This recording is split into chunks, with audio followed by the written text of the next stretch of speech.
हरे हरे जय जय राम कृष्ण हरे हरि जय जय राम कृष्ण जय जय राम कृष्ण हरे जय जय राम कृष्ण जय जय राम कृष्ण जय जय राम कृष्ण हरि जय जय राम कृष्ण हरि जय जय राम कृष्ण हरि जय जय राम कृष्ण हरि जय जय राम कृष्ण हरि जय जय राम कृष्ण हरि जय जय राम हरि जय जय राम कृष्ण हरि जय जय राम हरि जय जय राम कृष्ण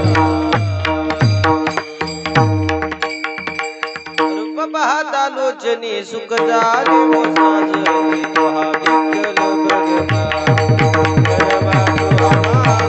भगवा बाहदा रोशनी सुख झाले वो सासुनी दोहा विठ्ठल गरबा दोहा माग बहु सुखदाची जोडी म्हणून विठ्ठल यावडी तुहा विठ्ठल भगवा तुहा माधव क्रोधाची जोडी म्हणून विठ्ठल यावडी दोहा विठ्ठल गरबा दोहा माधव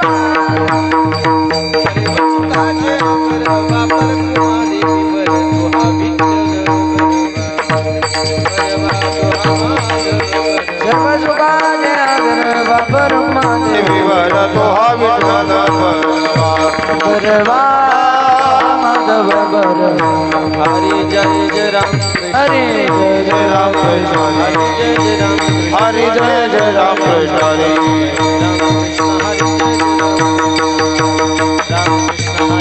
राम कृष्ण हरि जय जय राम कृष्ण जय राम कृष्ण हरि जय जय राम जय जय राम जय जय राम नको नको मना गुंतु माया नको नको मना गुंतु माया नको मना गुंतु माया नको नको मना गुंतु माया काळ आला जबरी त्रासा आला आला जवळी काचा होया आला जवळी काचा होया काळाचे उडी पडेल बाजे काळाचे उडी पडेल बाजे काळाचे उडी पडेल बाजे सोडविना तेव्हा माय बापे तेव्हा माय बापे सोडविन राजा देशीचा सोडविना राजा देशीचा सोडविन राजा देशीचा सोडविना राजा देशीचा चौधरी अनेक सोयरी बली हरे अनेक सोयरी पडली अनेक सोयरी तुका तुझं सोडविना तुका म्हणे तुझं सोडविना आज कृपाने वाचुनिया आज कृपाने वाचुनिया काळाची हे मुठी पडेल काळाची मुडी पडेल माझे काळाची मुडी पडेल जेव्हा सोडविना देव माय बाप सोडविना देव माय बाप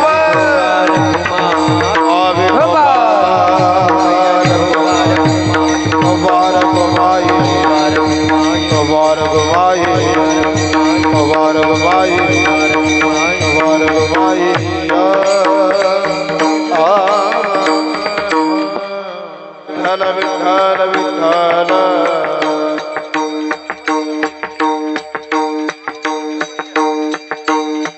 विठ्ठल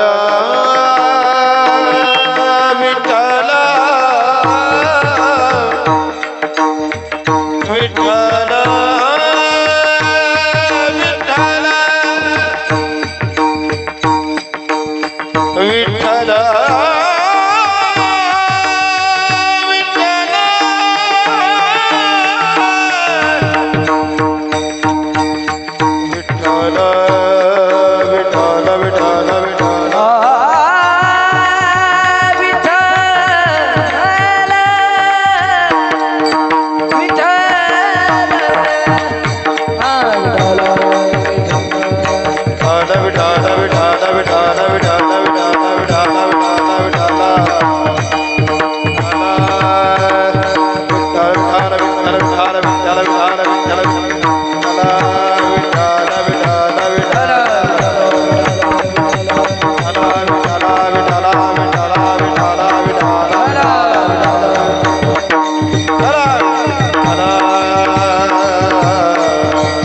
खबर दे ना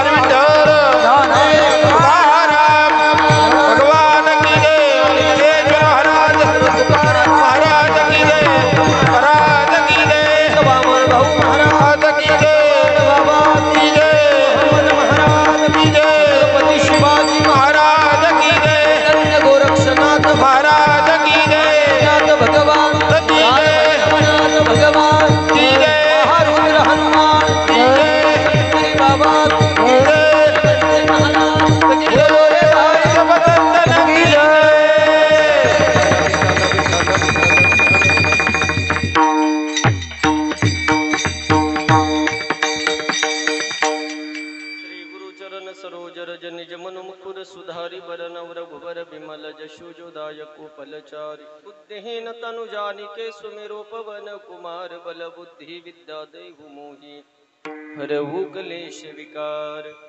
जय हनुमान ज्ञान गुण सागर जय कपीस तिहु लोक उजागर रामदूत अतुलित बल धामा अंजनी पुत्र पवन सुत नामा। प्रथम नाव वक्रतुंड दुसरे कदंत ते तिसरे कृष्ण पिंगाक्ष चवते गजवक्रते पाचवे श्री लंबोदर सहावे विकट नावते सातवे विघ्न राजेंद्र आठवे धूम्र वर्णते नववे श्री भालचंद्र दहावे श्री विनायक अकरावे गणपती बारावे श्री गजानन। सर्वमंगल मांगल्ये शिवे सर्वार्थ साधिके शरण्ये त्र्यंबके गौरी नारायणे नमस्तुते।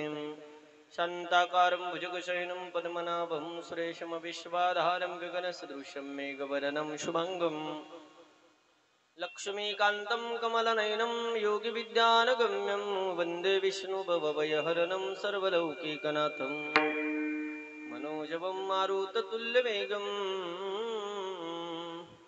जितेन्द्रियं बुद्धिमतां वरिष्ठं वातात्मजं वानरायुतमुख्यं श्रीरामदूतं शरणं प्रपद्ये कैलासराना शिवचन्द्रमौळि फणीन्द्रमाता मुकुटे जळाळि कारुण्य सिंधु भवदुःखहरे तुझ विन शंभो मज कोन तारी। महायुगपीठे तटे भीमरत्नं समागत्य तिष्ठं हे पांडुरंगा करू व्रत मन मना पांडुरंगा करू व्रत मन मना हे पांडुरंगा करू व्रत मन मन पांडुरंगा करू व्रत मन मन पांडुरंगा करू व्रत मन मना पांडुरंगा करू व्रत मन मना मन हे पांडुरंगा करू व्रत मन मन पांडुरंगा करू व्रत मन मन दुसरे चरण संताची दुसरे चरण संताची गंजा कृपाने गजेचा विस्तारू बाबाजी सद्गुरु दास तुका तुझे चरण तातिया तुझे चरण तातिया जया बाबाने गजेचा विचारो बाबा जिथं गुरु बाबा जिथं दास तुका दास तुका। ओम नमो ज्ञानेश्वरा करुणा करा दयाळा तुमचा अनुग्रह लाधलो पावन झालो चराचरी। नको नको मना गुंतू माया जाळी काळ आला जवळी ग्रासावया काळाची हे उडी पडेल बाजे वा सोडवी न तेव्हा माय बापे विठ्ठल विठ्ठल। तरी कमर देव हरी विठ्ठल महारुद्र हनुमान की जय भक्तरी माता की जय।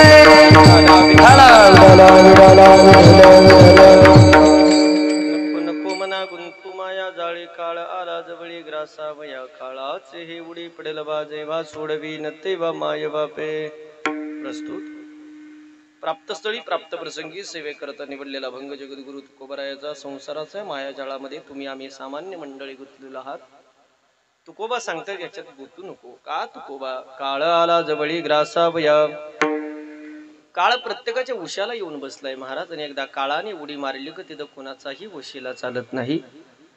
तुम्हाला वाटत असेल तुमचे मायबाप तुमच्या जवळ बसलेले आहेत ते काही करू शकत नाही। उगली महाराजाची भाषा नाही तुकोबाची भाषा आहे। काळाचे हे उडी पडेल बाजे भा सोडवी न ते वाह माय बापे। तुम्ही म्हणाल तुमचे भाऊ बहीण तुमच्या जवळ बसलेले आहेत ते सुद्धा काही करू शकत नाही। तुम्ही म्हणाल तुम्ही राजा आहे तुमच्याकडे गडगंज श्रीमंती मोठी प्रॉपर्टी आहे सत्ता आहे संपत्ती आहे मोठ्या खुर्चीवरती तुम्ही बसलेले आहेत त्याचा सुद्धा वशिला काळा पुढे चालत नाही। मग तुकोबा काळाच्या तावडीतून जर मायबाप वाचवत नाही तुकोबा काळाच्या तावडीतून भाऊ बहीण वाचवत नाही तुकोबा काळाच्या तावडीतून राजा जरी असला तरी सुटत नाही तुकोबा। पण कोणीतरी असेल ना काळाच्या तावडीतून वाचवणार। तुकोबाने सांगितलं आहे दादा काय नाव आहे तुकोबा त्याचं।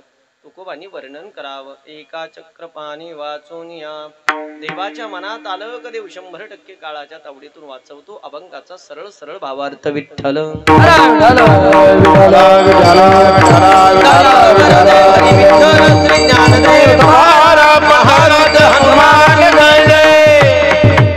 अभंगाची पार्श्वभूमी पाहण्याच्या अगोदर वारकरी संप्रदायाच्या दंडकाप्रमाणे थोडासा परिहार देण्यात गरजेचा आणि अगत्याचा आहे.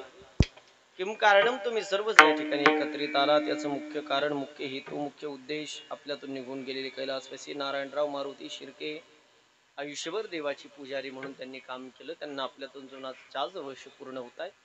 आणि चतुर्थ पुण्यस्मरण या ठिकाणी आयोजित नियोजित करणारे, त्यांची मुलं असणारे आदरणीय राहुलदादा असतील, शरददादा, त्यांच्या धर्मपत्नी मालनताई, त्यांची कन्या राणीताई, त्यांचे जावई बापू असतील, त्यांचे नातू असतील, त्यांच्या नाती असतील, असा मोठा परिवार.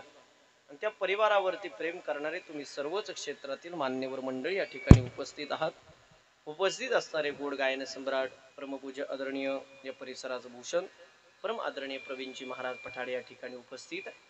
परम आदरणीय ते देशदादा या ठिकाणी उपस्थित आहे. परम आदरणीय मृदंग सम्राट विकास महाराज गावात सगळे भजनी मंडळ, आपला जास्त परिचय नाही, तुमचा कोणाचाही नामोल्लेख मी करणार नाही, मला नाव माहीत नसल्या कारणाने दिलगिरी व्यक्त करतो. समोर बसणारे ज्येष्ठ श्रेष्ठ सामाजिक राजकीय क्षेत्रातले सगळे मंडळी, तुमच्या सर्वांच्या चरणी मी ज्यांचा फेटा बांधलाय, माझे गुरुवर्य शांती ब्रह्म भास्कर गिरीजी महाराज श्री क्षेत्र देवगड संस्थानचे मठाधिपती, ज्यांनी अयोध्येच्या राम मंदिराचं भूमिपूजन केलं, असं बाबांच्या चरणी आदरणीय डॉक्टर विकासानंदजी महाराज मिसाळ बाबांच्या चरणी मस्तक हे पायावरी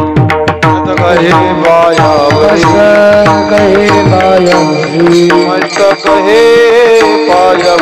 वारकरी संतांच्या, या वारकरी संतांच्या, या वारकरी संतांच्या, या वारकरी संतांच्या, वारकरी संतांच्या, वारकरी संतांच्या. हे मस्तक हे पायावरी, मस्तक हे पायावरी, या वारकरी संतांच्या, या वारकरी संतांच्या. हे मस्तक हे मस्तक हे पायावरी, या वारकरी या वारकरी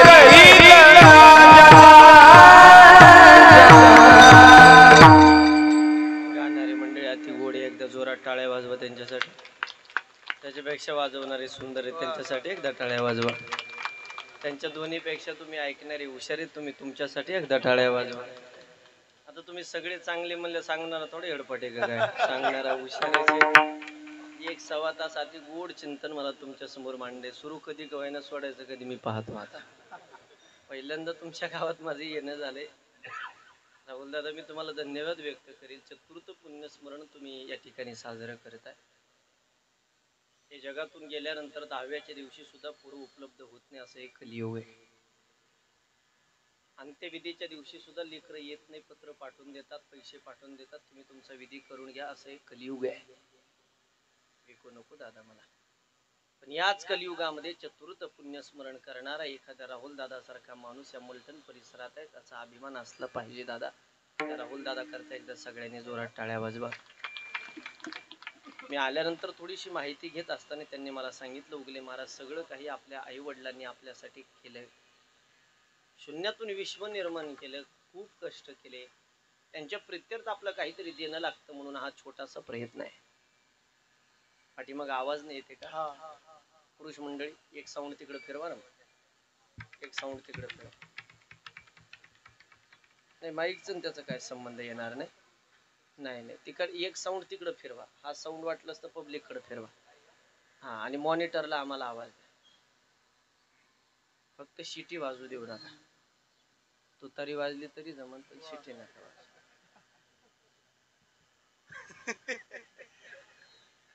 विठाला विठाला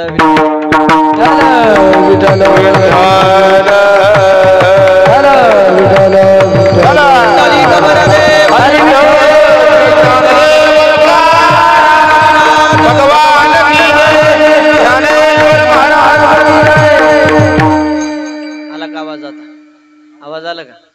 हा, टेन्शन येतोय का? आवाज येतोय का? हा, सगळ्यांना येतोय ना? आता ज्यांना येत नाही त्यांनी झोपून घ्या, मी उठतो 12:15 तुम्हाला जेवायला.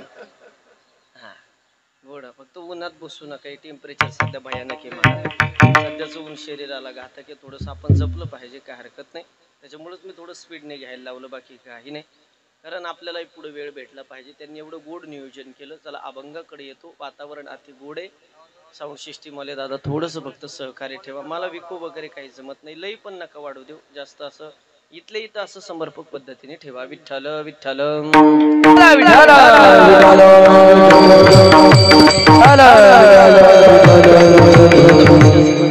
चतुर्थ पुण्यस्मरणे अभंग घेतलाय. पहिल्या पुण्यस्मरणाला इंदोरीकर महाराजांच्या धर्मपत्न्यांचं कीर्तन झालं. द्वितीय पुण्यस्मरणाला मत्त ज्योतिताई धनाडींचं कीर्तन झालं. उमेश महाराजांचं तिसऱ्या पुण्यस्मरणाला कीर्तन झालं. आणि उगले महाराजांचं चौथ्या पुण्यस्मरणाला कीर्तन आहे. अभंग घेतलाय. नको नको मना गुंतू माया जाळी, काळ आला जवळी ग्रासावया. तुकोबांनी वर्णन करावं. आल्यानंतर प्रत्येकाला जायचे, प्रत्येकाला मरायचे. इथं थांबायला कोणी आलेलं नाही. आता आवाज बसत दिलाय, अजिबात बदल करा. तुम्ही खुर्चीवर बसून घ्यायचे. कोणी किती सांगितलं फोन जरी केला तर मला विचारल्याशिवाय आवाज वाढवायचा नाही. हा, जगद्गुरु तुकोबारांनी वर्णन करावा. आल्यानंतर प्रत्येकाला जायचे, प्रत्येकाला मरायचे. इथं थांबायला कोणी आलेलं नाही. ज्ञानोबांनी त्याचं वर्णन ज्ञानेश्वरीमध्ये अति पवित्र गोड केलंय. उपजे ते नासे, नासे ते पुनरपी दिसे, परी घटिका यंत्र जैसे परिभ्रमिका. देहाची गावा आलिया, जन्म मृत्यूच्या सोहळिया. ना म्हणून ये धनंजया जिया परी. ज्ञानोबांनी सांगावं, या देहाच्या गावात आल्यानंतर जायचे. तुकोबांनी त्याच्यापेक्षा पुढचं वर्णन केले. तुकोबा सांगतात, नासिवंत देह जाणार सकळ, आयुष्य खातो काळ सावधान. कालही काळ तुझ्या आयुष्याला खात होता, आजही काळ आयुष्याला खातोय, उद्याही काळ आयुष्याला खाणार आहे. काळाचं खाद्य म्हणजे आयुष्य आहे. क्षणोक्षणा हाचे करावा विचार, तरावया पार भव सिंधू. याच्या पुढचं वर्णन नाथ महाराजांनी केलंय. गड्या, नाथ महाराज सांगतात, आईच्या उदरामध्ये ज्या वेळेस बाळ असतं ना, तेजस महाराज, त्याच वेळेस काळ त्याच्यावरती जन्माले बाळाची वाट पाहे काळ,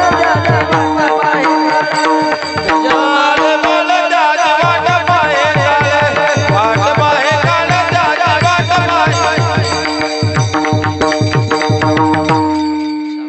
घडोघडी काळ वाट याची पाहे, अजून किती किंवा जन्माले बाळ त्याची वाट पाहे काळ. आल्यानंतर प्रत्येकाला जायचे, प्रत्येकाला मरायचे. इथं थांबायला कोणी आलेलं नाही. फक्त कधी कोणाला मरायचंही माहिती नाही. बसलेल्यापैकी कोणाला माहिती का कधी मरायचं म्हणून? द्या बरं मला एखाद्या चिठ्ठीवरती टिपून, एवढे एवढे वर्ष मी जगणार आहे म्हणा. आहे का कोणाची गॅरंटी आहे? तुम्हाला घरी जाऊ द्यायचं की नाही देवाच्या हातात आहे. टोकाचं वाक्य बोलू का महाराज? आत घेतलेला श्वास सुद्धा बाहेर सोडायचं की नाही तुमच्या आमच्या हातात नाही. बाकी काय घेऊन बसले? सकाळी उठलेला माणूस संध्याकाळी घरी येईल का नाहीची गॅरंटी नाही. क्या भरोसा है इस जिंदगी का, साथ देती नहीं है किसी का. क्या भरोसा है इस जिंदगी का. चालता बोलता लोक मरायला लागले गड्या, माणसाची गॅरंटी नाही. बसलेल्यापैकी तुम्हाला सगळ्याला तुमच्या जन्माच्या तारखा माहिती असतील गड्या, पण मृत्यूची डेट कोणाला माहिती नाही. हा, देवाला माझं एक मागणं आहे महाराज. देवाला आजपर्यंत मी काही मागितलं नाही गुरुजी, आणि देवाने मला काही कमी पडू दिलं नाही. माझ्या कमी काळामध्ये, माझ्या कमी आयुष्यामध्ये माझ्या अपेक्षेपेक्षा जास्त दिलं. दिलं म्हणल्यावर दिलं म्हणायचं महाराज. लोकाला बोंबलायची सवय झाली. लोक देऊन सुद्धा बोंबलत. श्रीमंत असून सुद्धा लोक बोंबले, आमची लई गरिबी आहे, देव आमच्याकडे पाहत नाही. अजिबात बोंबलं जाऊ नका. तुमच्या माहिती लोकांना एवढून खायची सवय लागली महाराज. अजिबात बोंबलत जाऊ नका. तुमच्या माहिती करता सांगतो का बोंबलायचं नाही. आता प्रवासादरम्यान मी पुस्तक वाचत होतो, मला त्याचं उत्तर सापडलं महाराज. त्याच्यामध्ये या निसर्गामध्ये दोन देवता कायम भ्रमण करत असतात, कायम फिरत असतात या निसर्गामध्ये. आणि विकास महाराज त्यांच्या मुखामध्ये तथास्तु नावाचा शब्द असतो. तथास्तु तथास्तु तथास्तु तथा असं म्हणत चालतात त्या. तुम्ही नेमकी इथं खाली म्हणायचे आमची लई गरिबी आहे. तथास्तु म्हणायचं पॉईंट जर एखाद्या दिवशी मॅच झालाच तर हाय ती श्रीमंती निघून जाईल. त्याच्यामुळे पाया पडून सांगतो, बोंबलत जाऊ नका. लोकांना इवळून खायची सवय झाली. महाराज या जन्मात देवाने मला सगळं काही दिलं. या जन्मात मला देवाला काही मागणं नाही, पुढच्या जन्मात एक मागणं आहे. देवाने एक स्कीम राबवली पाहिजे. कोणती स्कीम? माझा मोबाईल. समजा माझ्या मोबाईलला मी 3 महिन्याचा रिचार्ज केला, 2 महिने पूर्ण झाले, एक मला कंपनीचा फोन येतो, दादा एका महिन्याने तुमचा रिचार्ज संपणार आहे दादा. तुम्ही रिचार्ज नाही केला तर सिम कार्ड बंद होण्याची दाट शक्यता आहे. त्याच्याच महाराज मी कीर्तनात प्रवचनात भजनात असेल तुम्ही कुणाची फोन उचलत नाही. मग 2-4 दिवस बॅलन्स संपायचे बाकी राहिले की मला कंपनीचा मेसेज पडतो, दादा 4 दिवसांनी तुमचा बॅलन्स संपणार आहे, तुम्ही बॅलन्स नाही केला तर सिम कार्ड बंद होण्याची दाट शक्यता आहे. मेसेज पाहिला का माणूस गडबडून जातो. नको बाबा, काहीतरी केलं पाहिजे. येणारे फोन बंद होतील, जाणारे फोन बंद होतील, सिम कार्ड फेकून द्यावा लागेल, मोबाईलचा उपयोग होणार नाही. कधी गडबड. तसं मरायच्या अगोदर 2-4 वर्ष अगोदर माणसाला मेसेज पाठवला पाहिजे देवा, दादा एवढे एवढे दिवस तुमची बाकी आहे दादा, तुम्ही आपलं कसं जगायचं ते आपलं बघा. अरे ज्याचं वर्षभर मरण राहिलं काय ताकद आहे कोणाची पाप करायची. 24 तास राम राम राम राम राम करीत बसतील, निम्याच्या वरगडी प्रॉपर्ट्या दान करून टाकतील. मरायचं म्हणते ना काय ठेवून काय उपयोग. ज्या दिवशी मरण माहित होईल त्या दिवशी लोक एवढे लांब कीर्तनाला बसत नाही. लोक म्हणते पुढे जाऊन बसव बाबा बस. मी तुमच्या विषयी काही बोलत नाही, एखादीची घटना घडायची यायचं माझ्या. हा पण खरंच सांगतो, बसलेल्यापैकी जर मी एखाद्याला हॉस्पिटलला ऍडमिट करू नये कुणाला, पण एखाद्याला हॉस्पिटलला ऍडमिट केलं डॉक्टरने सांगितलं 5 तासाच्या वरती तुम्ही जगू शकत नाही. उगले महाराज पैनीवर सांगाल तुम्हाला देव सोडलं तर काही आठवू शकत नाही. मागे पुढे उभा राहे सांभाळीत आलिया आघात निवारा. मरायचं प्रत्येकाला आहे, पण कधी मरायचं कुणाला माहिती नाही. माझं पाया पडून सांगणं आहे, शेवट कुणाला माहिती नाही. जन्म जरी तुम्हाला माहिती असेल तर शेवट कुणाला माहिती नाही. आयुष्य रेषा जोपर्यंत भरभरून जगून घ्या. यांची आयुष्य रेषा तेवढी म्हणायचं महाराज. नारायण भाऊची आयुष्य रेषा चालता बोलता मला आल्यानंतर राहुलदादांनी सांगितलं, चालता बोलता त्या माणसाला आपल्यातून जावं लागलं. महाराज ज्या दिवशी बाप नावाचा माणूस या जगातून गेला असेल ना, या घरातून गेला असेल ना, त्या दिवशी त्यांचे चिरंजीव राहुलदादा असतील, त्यांची मुलगी असेल, त्याचप्रमाणे त्यांचे नातू असतील, त्यांचे धर्मपत्नी असतील, ढसा रडले असतील, यात तीळ मात्र शंका नाही महाराज. पण ज्या दिवशी तो बाप गेला असेल, 10वा झाला असेल, 13वा झाला असेल, आणि 13व्या नंतर त्यांचे चिरंजीव दुकानातून घरी, हॉटेलमधून घरी येत असतील, जो बाप ज्या खुर्चीवरती बसत होता, जो बाप ज्या कॉटवरती झोपत होता, ती खुर्ची ज्या दिवशी रिकामी दिसत असेल ना घड्या, विचारा त्यांच्या मुला मुलींना घरातला बाप गेले असं दुःख काय असतं. पुजारी माणूस या जगातून गेला, या गावातून गेला. सकाळी राहुल दादा त्या देवाची पूजा करायला जात असतील, तांब्याभर पाणी देवाच्या मूर्तीवरती टाकत असतील, आणि त्यावेळेस जर त्या बापाची आठवण होत असेल, ज्या बापाने आयुष्य या देवाच्या पूजेकरता घातलं, तो बाप या जगातून गेल्यानंतर काय दुःख झालं असेल विचारा त्यांच्या घरच्यांना. अर्ध्यावरती कुणाची माय मरू नये, अर्ध्यावरती कुणाचा बाप मरू नये, अर्ध्यावरती कुणाची बहीण मरू नये, आणि अर्ध्यावरती कुणाची बायको मरू नये महाराज. त्याचं दुःख त्यांच्या घरच्यांना विचारा काय असतं ते. सांगू दादा, त्या माणसाला ज्या प्रकारची भाजी बनवल्यानंतर अति आवडत होती ना, रौद्यामध्ये विक्षेप होईल असं करू नका. त्या माणसाला ज्या प्रकारची भाजी बनवल्यानंतर अति आवडत होती ना, त्या भाजीचा निस्ता वास जरी आला, अर्धा एक तास रडणाऱ्या त्यांच्या धर्मपत्नीला विचारा नवरा गेल्याचं दुःख काय असतं. आमच्यासारखी बोलून जातील 1-1.5 तास, आम्हाला काय वाटत नाही त्याचं. श्रद्धांजलीवाले बोलून जातील 1-2 मिनिटं, त्याचं दुःख त्यांना काय करणार आहे. ज्याच्या घरातली व्यक्ती गेली ना, त्याला विचारा त्याचं दुःख काय असतं. आयुष्य रेषा जेवढी तेवढं जगता येतं माणसाला. लाखातले एक वाक्य बोलू दादा, आयुष्य रेषा जोपर्यंत बळकटे तोपर्यंत माणसाला प्रयत्न करूनही मरता येत नाही. आणि आयुष्य रेषा काही एकदा संपली तर 100 डॉक्टर लोक पुढे उभा करा, त्याला जगता येत नाही. ठरलेलं गणित आहे. आयुष्य रेषा जोपर्यंत बळकट आहे तोपर्यंत माणसाला प्रयत्न करूनही मरता येत नाही. 4 रोगरच्या बाटल्या प्याला तरी माणूस मरत नाही, पिऊ नका कोणी. पण आयुष्य रेषा जोपर्यंत बळकट, इमानातून पडला तरी माणूस मरत नाही. पण आयुष्य रेषा की एकदा संपली तर किती हुशार डॉक्टर पुढे उभा करा, त्याला जगता येत नाही. मध्ये मुंबई सारख्या ठिकाणी एक प्रसंग घडला महाराज. एका माणसाला पत्ते खेळायचा नाद होता. आपल्या मलठण राजेगाव परिसरात त्याला आपण जुगार म्हणतो.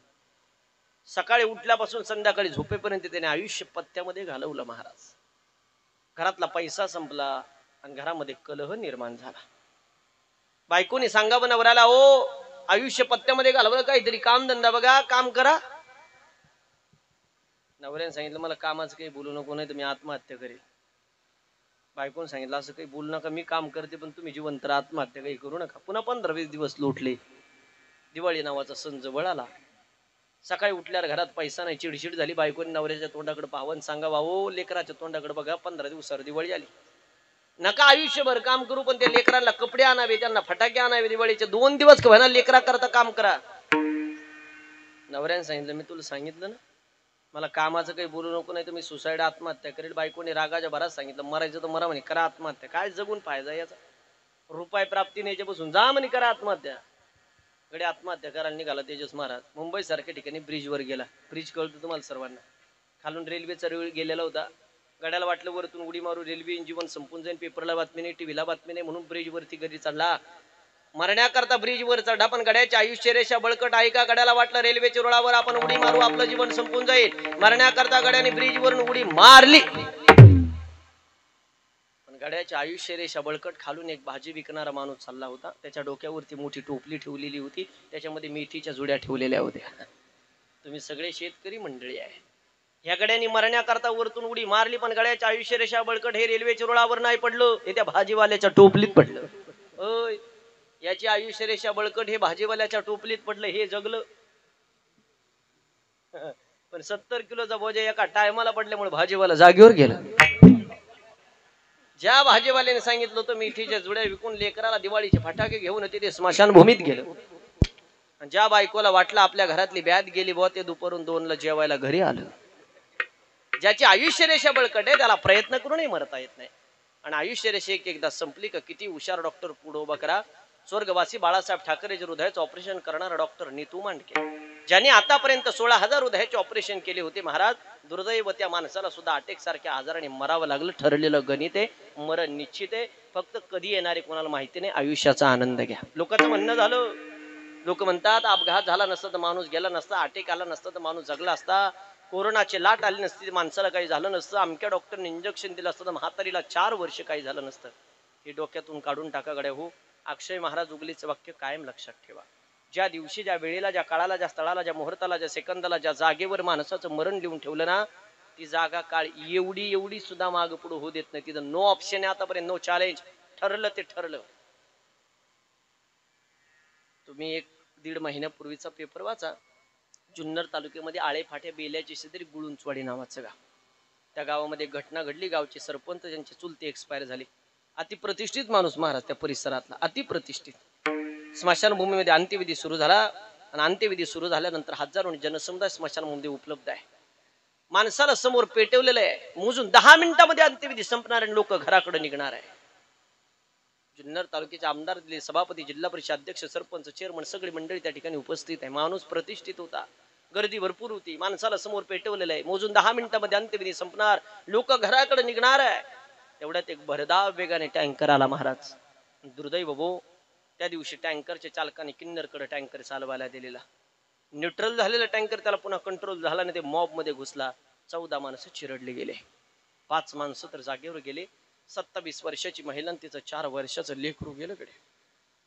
त्या जुन्नर तालुक्यामध्ये ज्या माणसाला मिनी आमदार म्हणून म्हणायचे, सभापती धोंडी भाऊ पिंगट नावाचा माणूस, त्याचा अपघातात गेला. प्रत्येक पेपरला हेडिंगला बातमी होती. महाराज सांगा मला तुम्ही सगळी मंडळी, नका आवाज वाढवतो, आताची बटन वाढवलं कमी करा, मी पाया पडून सांगतो तुम्हाला. हा, इथलं इथं समर्पक येतोय ना, त्याच्यात बदल नका करू. प्रत्येक पेपरला हेडिंगला बातमी होती, फर्स्ट पेजला बातमी होती. तुम्ही सगळ्यांनी वाचली असेल. सांगा मला, जे मंडळी सकाळी अंत्यविधीला आले होते त्यांच्या मनात तरी आलं असेल का दुपारून आपला अंत्यविधी होईल म्हणून? नाही ना. त्याच्यामुळे माझं पाया पडून सांगणे तुम्हाला, माता भगिनी प्रत्यक्ष आनंदात घाला, सुखाने जगा. कवात चमक निघल, मरावं लागेल सांगता येत नाही. एखादी सासूबाई सुनबाईला बोलली ना, पाया पडून सांगतो सुनबाई ऐकून घ्यायचं, विषय सोडून द्यायचं. काय मरतं महाराज बोलले, काय शरीराला छिद्र पडतात का? हे राग द्वेष मनात ठेवू नका. आपल्या आई सारख्या, वयाने मोठ्या, ज्ञानाने मोठ्या बोलले म्हणून काय फरक पडतो? हा राग द्वेष मनात ठेवू नका. हा तुमचा फुगीरपणा तुमच्या घर लेवलला चालेल. हा तुमचा फुगीरपणा तुमच्या तालुका लेवलला चालेल. हा तुमचा फुगीरपणा तुमच्या गाव लेवलला चालेल. ज्या दिवशी यम उडी मारतो त्या दिवशी कोणाचा फुगीरपणा चालत नाही, लक्षात ठेवा. पाया पडून सांगतो, आयुष्याचा आनंद घ्या महाराज. प्रत्येक क्षण आनंदाने जगा. आज समजा 13 तारीख आहे. 13 तारखेचे 10-10:30 वाजून गेले.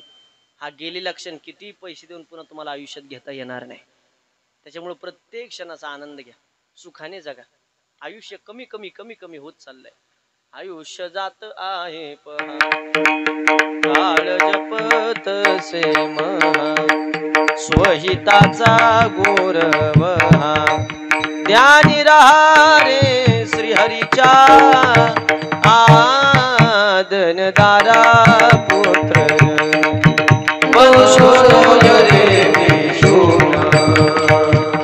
महाराज आयुष्य आयुष्य कमी कमी कमी कमी होत चाललंय. प्रत्येक क्षणाचा आनंद घ्या. लोकाला आयुष्य भेटणं ना आपल्याला भेटलं तर जगता येईना. किती भारी जगलं पाहिजे माणसाने, किती भारी जगलं पाहिजे. सकाळी जर आपण असं घराच्या बाहेर निघालो, असं गल्लीतून निघालो तर आपला चेहरा एवढा फ्रेश पाहिजे कडे, एवढा फ्रेश पाहिजे. आपलं तोंड पाहिल्यानंतर 4 लोकांना वाटलं पाहिजे याला राम राम घालाव, याला आपण चहा पाजू, याने आपले संग गप्पा माराव, एवढा चेहरा फ्रेश पाहिजे. नाही तर काय काय तोंड पाहिलं 3 दिवस भाकरी खाऊ वाटत नाही महाराज. अरे गावाचं तालुक्याचं संकटाच्या तोंड राहिलं काही काही कळत नाही. जगून घ्यायचं, मस्त राहायचं, गावात चमक निघाल मारावं लागेल सांगता येत नाही. रतन टाटा नावाचा माणूस या जगातून गेला 2 महिन्यापूर्वी. काय कमी होतं रतन टाटाला?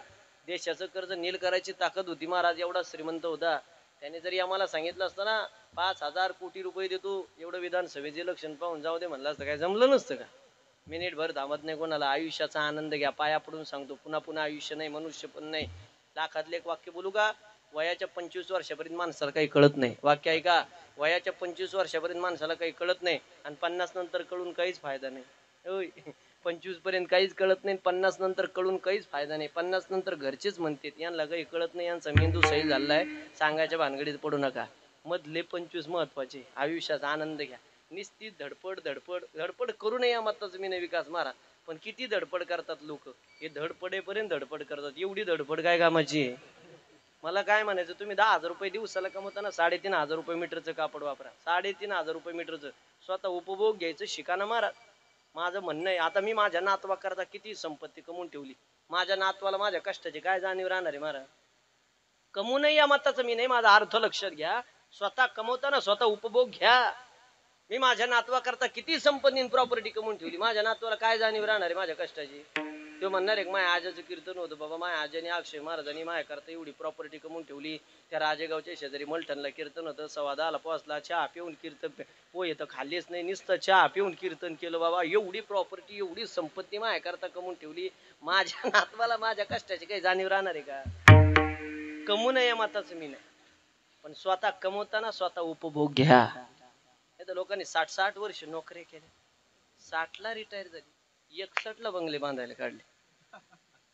त्या बंगल्याच्या वास्तुशांतीच्या अगोदर गड्याला आटी घेऊन मरावं लागला. अरे स्वतःच्या पैशाच्या बंगल्यात जर तुम्हाला राहता येत नसेल, दुर्भाग्य आहे तुमचं. आई पाया पडून सांगतो, आयुष्याचा आनंद घ्या. प्रत्येक क्षणाला आनंद. युगो अहंकार राग द्वेष हे 2 मिनिटं बाजूला ठेवा. ज्याच्यापासून शिकायला भेटतं तिथं थोडी माघार घ्या, त्याला नमस्कार करा, शिका काहीतरी. लोकांना युग अहंकारामुळे आयुष्य गेले लोकांचे, तरी लोकांना राग द्वेष कळाना महाराज. अहंकार कमी व्हायना लोकांचा. माझं पाया पडून सांगणं, पुन्हा पुन्हा आयुष्य नाही. अनेक प्रमाण आहेत माझ्याकडे, पण आज थोडी वेळेची मर्यादा आहे. मला सांगायचं, मला आयुष्याचा आनंद घ्यायचं शिका. माझा विस्तार झाला होता, मी तुम्हाला जुन्नर तालुक्यातली घटना सांगत होती. टँकरच्या रूपाने काळ आला, 5 लोकांना घेऊन गेला. तुम्हाला नगर किती अंतरावरती? तो अंदाजे 100-125. DSP चौक नगर मध्ये, संभाजीनगरला जायला रस्ता. एकदा मी कीर्तन करून आलो, त्या DSP चौकामध्ये सिग्नल पडला म्हणून माझी गाडी थांबली. 4 व्हीलर थांबलेल्या, 2 व्हीलर थांबलेल्या, आमच्या सगळ्यांचं लक्ष सिग्नलकडं. काही सेकंदात सिग्नल ओपन होणार होता ना आमच्या गाड्या निघणार होत्या. काळाचं काम किती अवघड आहे ऐका. सिग्नल पडलेल्या, 4 व्हीलर थांबलेल्या, 2 व्हीलर थांबलेल्या, सगळ्यांचं लक्ष सिग्नलकडे. काही सेकंदात सिग्नल ओपन होणार, गाड्या निघणार. तेवढे ते स्कूटरवाला आला आणि ते मध्ये येऊन थांबलं. ते मध्ये येऊन थांबलं, तेवढ्यात आकाशातून घार चालली होती, घारीच्या पायात नाग होता. कस काय देव जाणे, नाग सटकला तिच्या पायातून, तो पडला स्कूटरवाल्याच्या अंगावर. खरं सांगा, ते बिचारीची काय चुकी? ते कुठं उभा आहे सिग्नल, नाग कुठून आला? मलठण नाग कुठून आला? जसा नाग खाली पडला, महाराज चौताळेला होता, घारीच्या तावडीतून त्याने क्षणा सुद्धा विलंब नाही केला, फणा काढला, दंश केला. आम्हाला 4 व्हीलर खाली उतरायच्या आत तोंडाला फेसून तो माणूस सिग्नलवर गेला. फोटो सहित सकाळ नावाची पेपरला बातमी होती. मला काय म्हणायचं, तो घरी असता मग साप चावला असता, मग मी मान्य केलं असतं. तो शेतात गेला असता, त्याला साप चावलेलं कोणी पाहिलं नसतं, मग मी मान्य केलं असतं. ते कुठं उभा आहे सिग्नल, आणि साप कुठून आला? अय पाठीमाग बसलेली कीर्तन प्रवचनले माग नाही बसायचं, कवा साप उडी आणि सांगतात नाही बरं का. पुन्हा म्हणू नका, उगले महाराजांनी आमच्या गावात येऊन आम्हाला सांगितलं नाही, कवा साप उडी आणि तोंडाला फेसून मरावं लागेल सांगतात नाही. पहिलं उदाहरण दिलं, जुन्नर तालुक्यातलं काही चुकी नसताना टँकरच्या रूपाने काळ आला. दुसरं उदाहरण दिलं, नगर तालुक्यातलं दिलं, काही चुकी नसताना सिग्नल वरती सापाच्या रूपाने काळ आला. उगले महाराजांची भाषा नाही, तुकोबाची भाषा आहे. काळ आला जवळी ग्रासावया.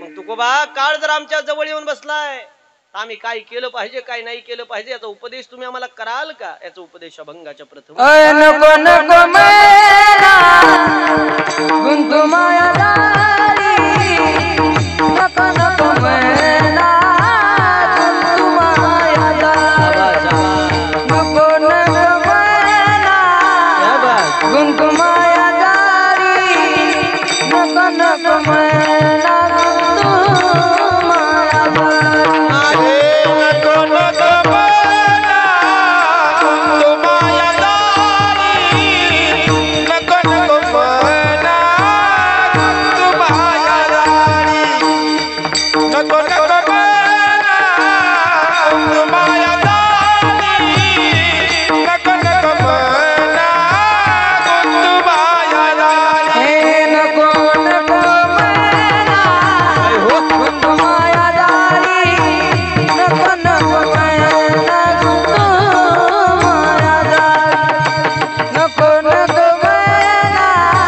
गुंतू माया दारी नको नको मैना गुंतू माया दारी नको नको मैना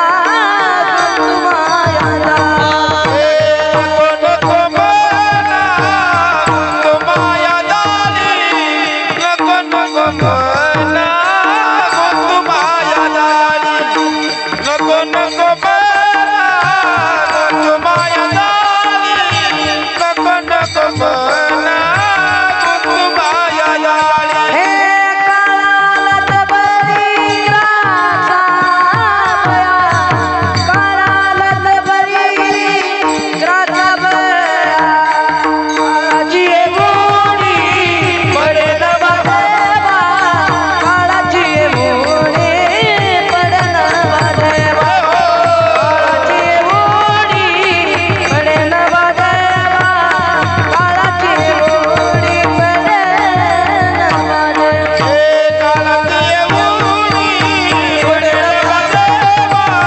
काळाची मोडी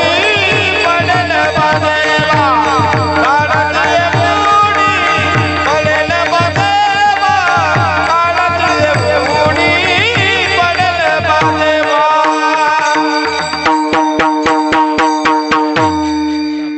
तुकोबाचं वर्णन आहे. काळाला जवळी ग्रासावया नको नको मना गुंतू माया जाळी. याच्यात गुंतून बसू नका तुकोबाने सांगितलं. पण एवढं तुकोबाने वर्णन करून सुद्धा आपण सगळे संसाराच्या मायाजाळामध्ये गुंतलेले लोक आहात.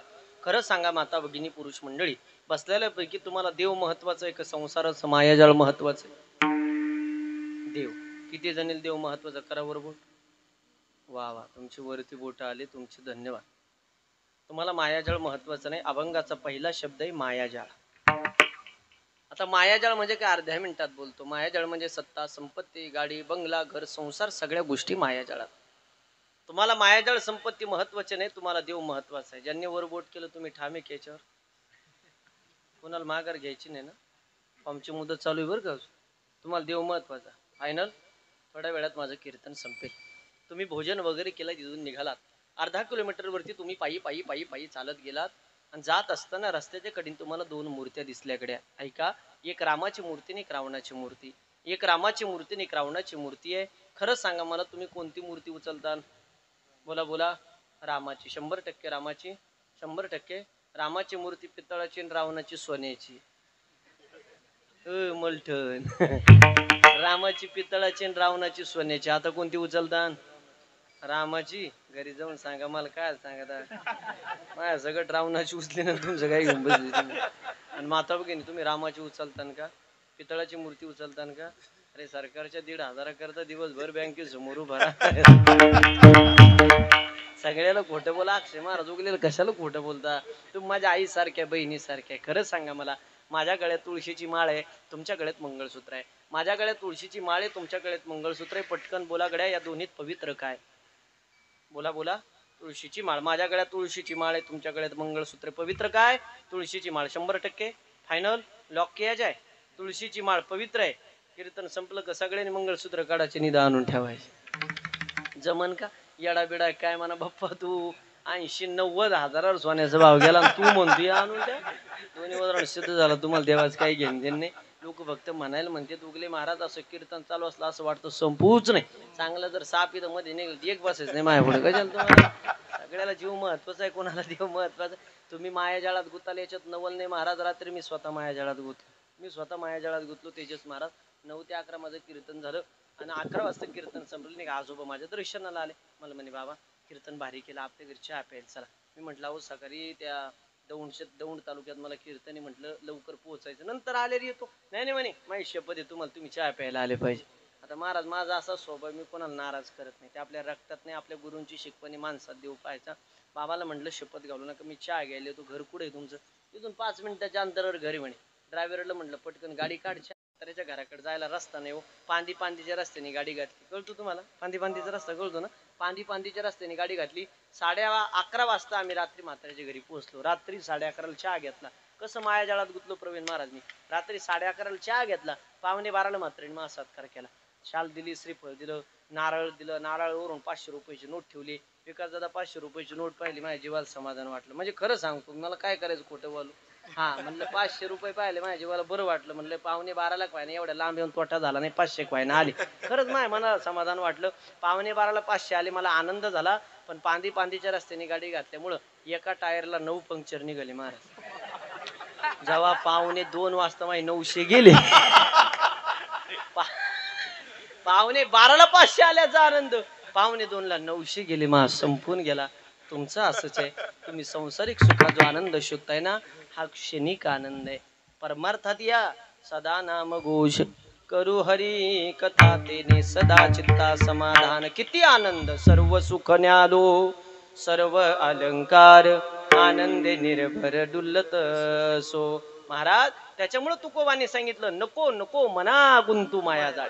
50 वर्षानंतर संसाराला सलाम करा महाराज. पोराच्या ताब्यात देऊन टाका. पोराला सांगा 2 टायमाची भाकरी दे. बघ लय पैसा कमवलं म्हणे, काय सोनं नाणं खातं काय कोणी.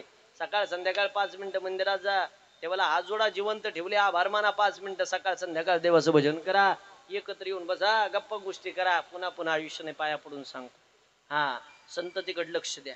पाया पडून सांगतो नाही तर सनिस्ती संपत्ती कमवून ठेवली आणि संत जर बेकारणे घाली तर अवघड होऊन जातं. हा माझं पाया पडून सांगणे, लक्षपूर्वक ऐका माझे काही वाक्य.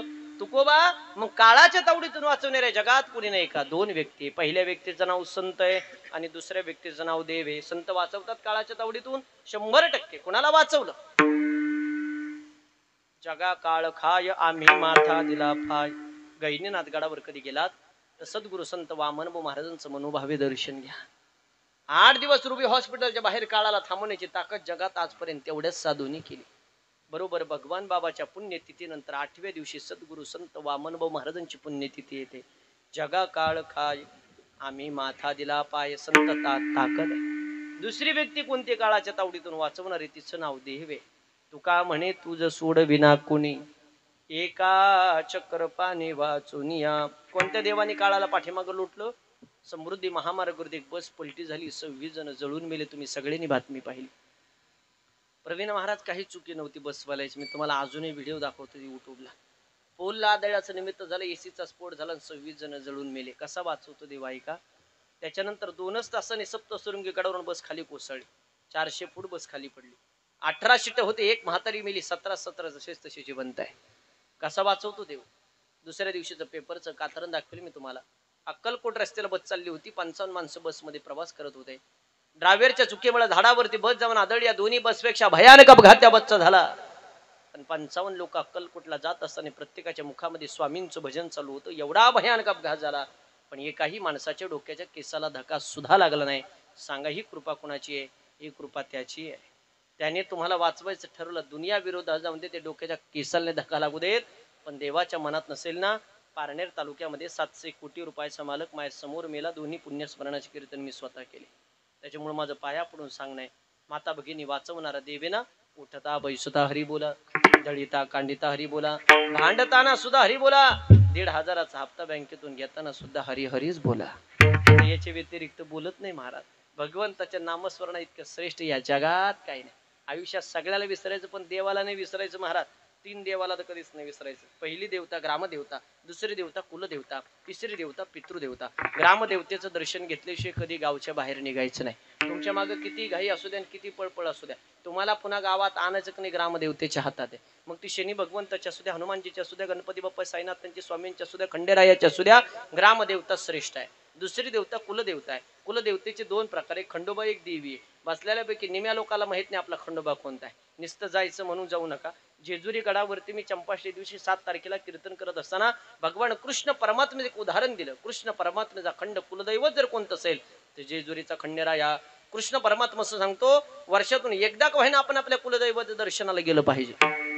आपण कधी जातो? लग्नानंतर जोडीन दर्शनाला जातो. का जातो? सुख समाधान ऐश्वर संतती प्राप्त व्हावी म्हणून जातो. वर्षातून एकदा गेलं पाहिजे. नाही तुमच्या ज्याने जाणं झालं, थोडा कडक झाला आवाज, थोडा सॉफ्ट करा.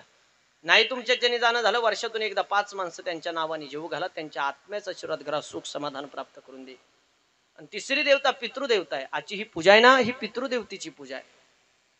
ठरवलं असतं त्यांचे चिरंजीवने राहुल दादाने, 4 वर्ष झाले वडिलाला जाऊ, नाही आम्हाला पिंडदान करायचं, नाही आम्हाला पूजा करायची, नाही उगले महाराज बोलवायचे, नाही आम्हाला लोक जीव घालायचे, नाही काय करायचं. काय झालं असतं?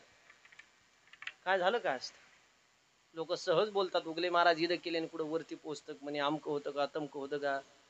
त्यांना असं वाटतं 2 पुस्तक वाचले म्हणून आपलं लय अक्कल आल्याशी लोक लय भेटत आहेत. मला कोण म्हणतं वरती पोहोचत नाही. आता 2-3 महिन्यापूर्वी राहुल दादांनी मला संपर्क केला होता. आमच्या अतुल दादा जगताप या ठिकाणी उपस्थित, त्यांनी माझा कार्यक्रम ऐकला होता आमच्या गाडी पाहुण्यांकडे. त्यांची सगळ्यांची इच्छा होती उगले महाराज तुमचं कीर्तन आमच्या घरी संपन्न झालं पाहिजे, म्हणून त्यांनी मला फोन केला. उगले महाराज या दिवशी तुम्हाला या दिवशी या वेळेला या ठिकाणी यावं लागेल. माझ्यापर्यंत आलेला फोनवरून आवाज बसलेल्यापैकी कोणाला दिसला होता तुम्हाला? नाही ना, मी तर पोहोचलो नाही. तसंच आहे, तुमच्या आई वडिलाच्या नावाने तुम्ही जे क्रियाकर्म करता ते कोणत्या पद्धतीने वरती पोहोचतं, कोणत्या पद्धतीचा मेसेज तुम्हाला येतो याचं विस्तार चिंतन मला राहिलेल्या वेळेस समर्पक पद्धतीने तुमच्या समोर मांडायचं. माता भगिनी एका वेळेस देव लई बरा, पण देवापेक्षा खतरनाक आपले पित्र आहेत. जवळ आलेला घास तोंडात पण जाऊन देत नाही, मरून पण देत नाही.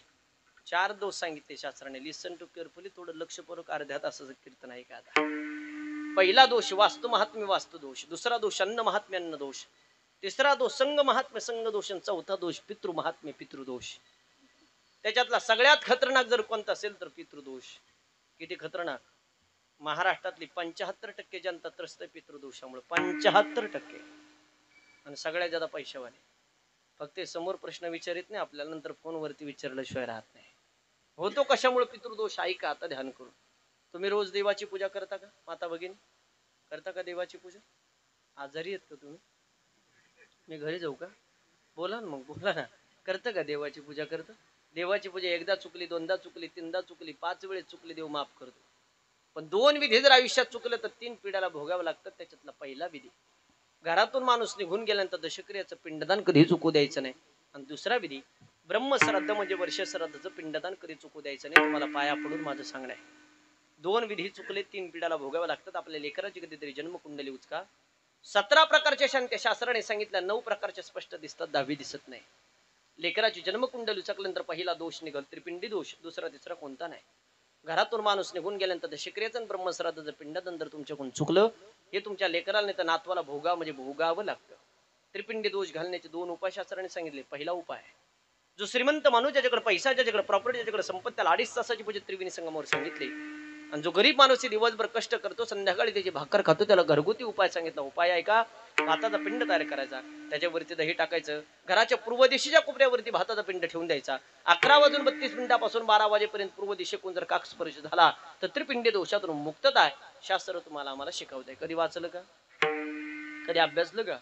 ज्ञानेश्वरी सारखा ग्रंथ नुसता बांधून नका ठेवू, तुकोबाचा गाथा नुसता बांधून नका ठेवू. आणि जीवन जगत असताना एक वाक्य ऐका, देवाला काही मागू नका. देव फुकटात कोणाला काही देत नाही महाराज. देवाला फुकट द्यायचं असतं ते प्रमाण नको होतं. पहा ते पांडव खंड वनवास, जगाचा बाप कृष्ण परमात्मा 24 तास पांडवासमेत राहिला. त्यांना काही दिलं नाही, तुम्हाला मला देव द्यायला येडाय? देव देत नाही या मताचं मी अजिबात नाही. आमच्या संताचं प्रमाणे देव देतो कधी, घेसे तेव्हा देसे, ऐसा अससे उदार. देव घेतल्याशिवाय देत नाही. जगद्गुरु तुकोबराला साधकाने प्रश्न केला, तुम्ही सांगता देवाला मागू नका, यश कीर्ती संतती संपत्ती आम्हाला प्राप्त करायची, आम्ही मागायचं कुणाला? तुकोबान त्यासाठी स्पेशल अभंग सांगावा. दादा तुला यश कीर्ती संतती संपत्ती जर प्राप्त करायची असेल, तुका म्हणे पितृ आशीर्वाद देती, कल्याणा इच्छिते तया कुळा. पितरांचा आशीर्वाद सर्वश्रेष्ठ. काय पुरावा? तुमच्या घरातलं उदाहरण देतो चला.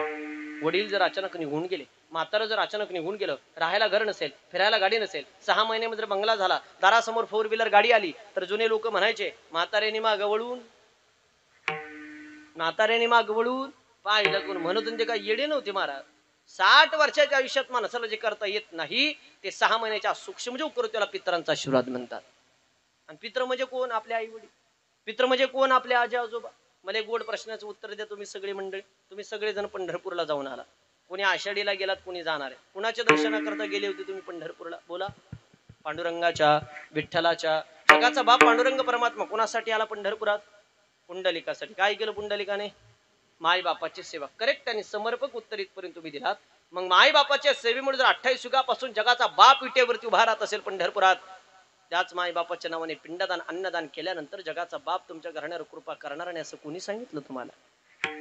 आणि पित्र किती खतरनाक आहे. कधी वाचायचं असेल तर माझ्या विरहित कारणाचं चरित्र वाचा. कर्णाला मेल्यानंतर 15 दिवस मृत्यू लोकात यावं लागलं. गेलेल्या पित्राच्या माध्यमातून पिंडदान अन्नदान करण्यासाठी तेव्हापासून पितृपक्ष चालू झालाय. आजच्या 2 महिन्यापूर्वी 15 दिवसाचा पितृपक्ष झाला. त्या 15 दिवसामध्ये आपण एक पाहुणा बोलवतो, पित्र म्हणून जेव घालतो. आहे का तुमच्याकडे प्रथा? आहे आज पित्र जेव घालायची प्रथा आहे का? कधीपासून चालू झाली?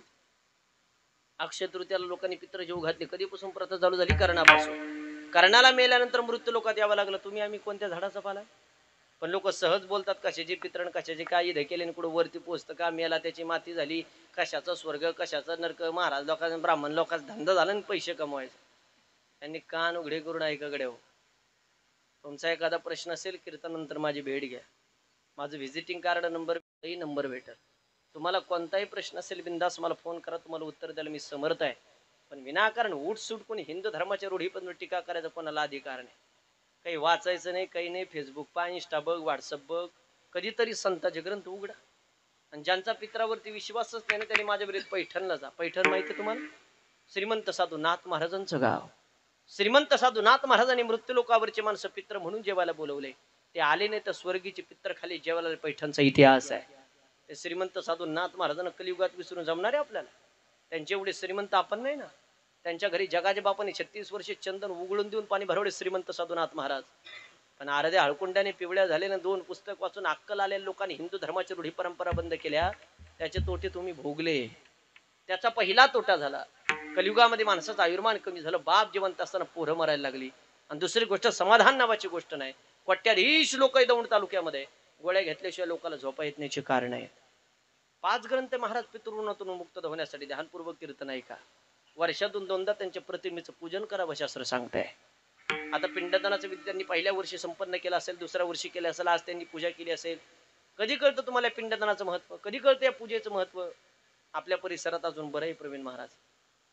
मुंबई, कोकण, मावळ, भिवंडी या पट्ट्यात जर मी कीर्तन प्रवचनाला गेलो तर अवघड परिस्थिती लोकांची. कधी कळतं लोकांना पिंडदानाचं महत्व? आपले पोरं पोरी 30-30, 35-35 वर्षाचे होतात. पोरांचे लग्न जमत नाही, पोरींना नोकऱ्या लागत नाही. त्यावेळेस आपण ब्राह्मणासमोर महाराज लोकांसमोर जन्मकुंडली घेऊन फिरतो. तोपर्यंत तुम्हाला कळू नये. पण काय निघतं ते जन्मकुंडली? कालसर्पयोगाची शांती निघल, पितृदोष निघल, नवग्रह शांती, मंगळा शांती, नारायण नागबली, 9 प्रकारच्या शांत्या सोडल्या 10वी येत नाही. आले तर कार्यक्रम करायचे सोडून देईल महाराज मी उद्यापासून. कधी कळते तुम्हाला? मला 30-30, 35-35 वर्षाचे लेकर होईपर्यंत जर आपल्याला कळत नसेल तर कसं विचारवंत म्हणा. अरे भारत महासत्तेकडे चाललाय. 2025 जन्मालून सगळ्यांनी एप्रिल महिन्यामध्ये पदार्पण केले. कोण अडाणी बसलेल्यापैकी? सगळ्यांना लिहिता येते, वाचता येते. मी म्हणत नाही तुम्ही एवढे लोक जमा करा. मी म्हणत नाही उगले महाराजाला तुम्ही कीर्तन प्रवचनाला बोलवा. तुम्हाला घरच्या घरी 20 रुपयात पिंडदान करता येतं. फक्त पिंडदान चुकू नका एवढं माझं सोज्वळ मत आहे. का उगले महाराज कुणी केलं जगातलं पहिलं पिंडदान आहे तुमच्याकडे पुरावा? बिना प्रूफचा नाराज जगात कालही बोललो नाही, आजही बोलणार नाही, उद्याही बोलणार नाही. 450 वर्षापूर्वी माझ्या तुकोबाने पिंडदान केलं. ते पण एका पिढीचं नाही केलं महाराज, 8व्या पिढीपासून केलं. विश्वंभर बाबापासून पिंडपदावरी दिला आपुली करी, माझे झाले गयावर जन फिटले पितरांचे ऋण. हे 450 वर्षापूर्वीचा पुरावा. त्याच्या अगोदरचा देऊ की एखादा पुरावा? 450 वर्षापूर्वीचा अगोदरचा पुरावा. आता 5-7 दिवसापूर्वी मी जुन्नर तालुक्याचे आमदार शरददादा सोनवणेकडे कीर्तन केलं. मोठा माणूस आहे. कीर्तन संपलं आणि जुन्नरचे मी बाहेर निघालो. मला एक आळे नावाचं गाव लागलं. माहिती आहे तुम्हाला? त्या आळे नावाच्या गावात माऊली ज्ञानोबांनी 725 वर्षापूर्वी एका रेड्याला समाधी दिली महाराज. ज्या माऊली ज्ञानोबांनी 725 वर्षापूर्वी रेड्याला समाधी दिली ना, त्या रेड्याचं पिंडदान माऊली ज्ञानोबांनी स्वतःच्या हाताने आळे नावाच्या गावात 725 वर्षापूर्वी केलं. सांगा मला तुम्ही सगळे मलठणकर, 725 वर्षापूर्वी ज्ञानोबा जर एखाद्या रेड्याचं पिंडदान करत असतील, 450 वर्षापूर्वी जगद्गुरु तुकोबा जर 8व्या पिढीपासून पिंडदान करत असतील, तर तुम्ही आम्ही केलं म्हणून नवल काय झालं? पण हातात माईक आला का माणूस काय बोलन याची गॅरंटी नाही. राहू द्या, त्यांना हात नका, जसं जसं बिंकतो तसं राहू द्या. हातात माईक आला का माणूस काय बोलन याची गॅरंटी नाही. तुम्ही जिवंतपणे जीव लावायची मी 99% सहमत आहे. पण गेल्यानंतर 2 रूढी परंपरा चुकू द्यायच्या नाही. उगले महाराज नाही केला आम्ही आईचा दावा, नाही आम्ही श्राद्ध कर्म केले, नाही आम्ही पितृजीव घातले, नाही आम्ही पिंडदान केलं. काय परिणाम? माझी भाषा सांगू का तुकोबाची? तुकोबाची भाषा सांगतो. तुको म्हणतात तुमच्याकडून जर हे घडलं नाही, आहा कटा त्याचे करीती पितर. पुन्हा एकदा प्रमाण ऐका. आहा कटा त्याचे करीती पितर, वंशी दुराचारी पुत्र झाला. तुको म्हणतात तुमच्याकडून जर घडलं नाही, कालांतराने त्या घराण्यामध्ये पोरग जन्माला येतं. लोक म्हणतात आज्याने किती कमवलं रे, बापाने किती इज्जत कमवली रे, पोराने खानदान संपून टाकलं. समजून घ्यायचं पितृकोप. पितृदोषाने चांगले चांगले घराणे उलटी पालटी झालेत महाराज. हजारो उदाहरण आहेत महाराज माझ्याकडे. मी नावानिशी देऊ शकतो तुमच्या परिसरातले, पण माझ्या विचारांना ते पटत नाही. पण लोकांचं सर झाला असं, चमत्कार झाल्याशिवाय लोक नमस्कार घालायलाच तयार नाही. नगरच्या पुढे पाईपलाईन रोडला एक 10व्या निमित्ताने माझं प्रवचन झालं आणि एका राजकीय क्षेत्रातले व्यक्तिमत्वाने माझं व्हिजिटिंग कार्ड घेतलं आणि 2-4 दिवसांनी त्यांनी मला फोन केला. लोक कार्यक्रमानंतर कोणी नंबर कार्ड घेतं, कोणी युट्यूब इंस्टाग्रामला एखादा कीर्तनाचा व्हिडिओ आला त्याच्यावर नंबर घेऊन फोन करून प्रश्न विचारतात. तुमचा अधिकार आहे, तुमचा हक्क आहे, तुम्ही विचारले पाहिजे. आम्ही ग्रंथ उघडतो, आमच्या ज्ञानामध्ये भर पडते. त्यांनी मला 2-4 दिवसांनी फोन केला. उगले महाराज बोलताय? म्हणलं उगले महाराज बोलते. आमच्या मुलीची जन्मकुंडली म्हणे 37 वर्ष पूर्वी सवय, 1.5 लाख रुपये महिना, अजून लग्न नाही झालं. काय करायचं रे त्या पैशाचं? किती उदाहरणं देऊ तुमच्या परिसरातले पोरांचे मी तुम्हाला असे. मग एखाद्याच्या घरी गेलो, लोक सांगतात 1 मिनिट रस्त्यावरती गेला, अपघात झाला, जागेवरती जावं लागलं. त्या सुप्याच्या पुढे गटीवाडी म्हणून गावे 2 महिन्यात एका घरातले ॲक्सिडेंट झाले. मग लोक सांगतात गडगंज प्रॉपर्टी होती, पैसा होता, संपत्ती होती, गरज त्यांनी फाशी घेतली तर फुडून मेला. पैसा असून त्याचं पूर्ग औषध पिऊन मेलं. पैसे आता भरपूर हिस्सात रुपये शिल्लक राहत नाही. उगले महाराज गडगंज प्रॉपर्टी समाधान नावाची गोष्ट नाही. कोट्याधीश रुपयाचा बंगला, घरात वाद किटकिट भांडण्याचं असं वाटतं, घरी पण जाऊ नये, कुणाचं तोंड पण पाहू नये. कुणाकडे पण गेला तर पितृदोष सांगतात. सत्ता संपत्ती पैसा गडगंज आहे, पण पोरांच्या लग्नाला थोडक्यान काहीतरी अडथळे आहे.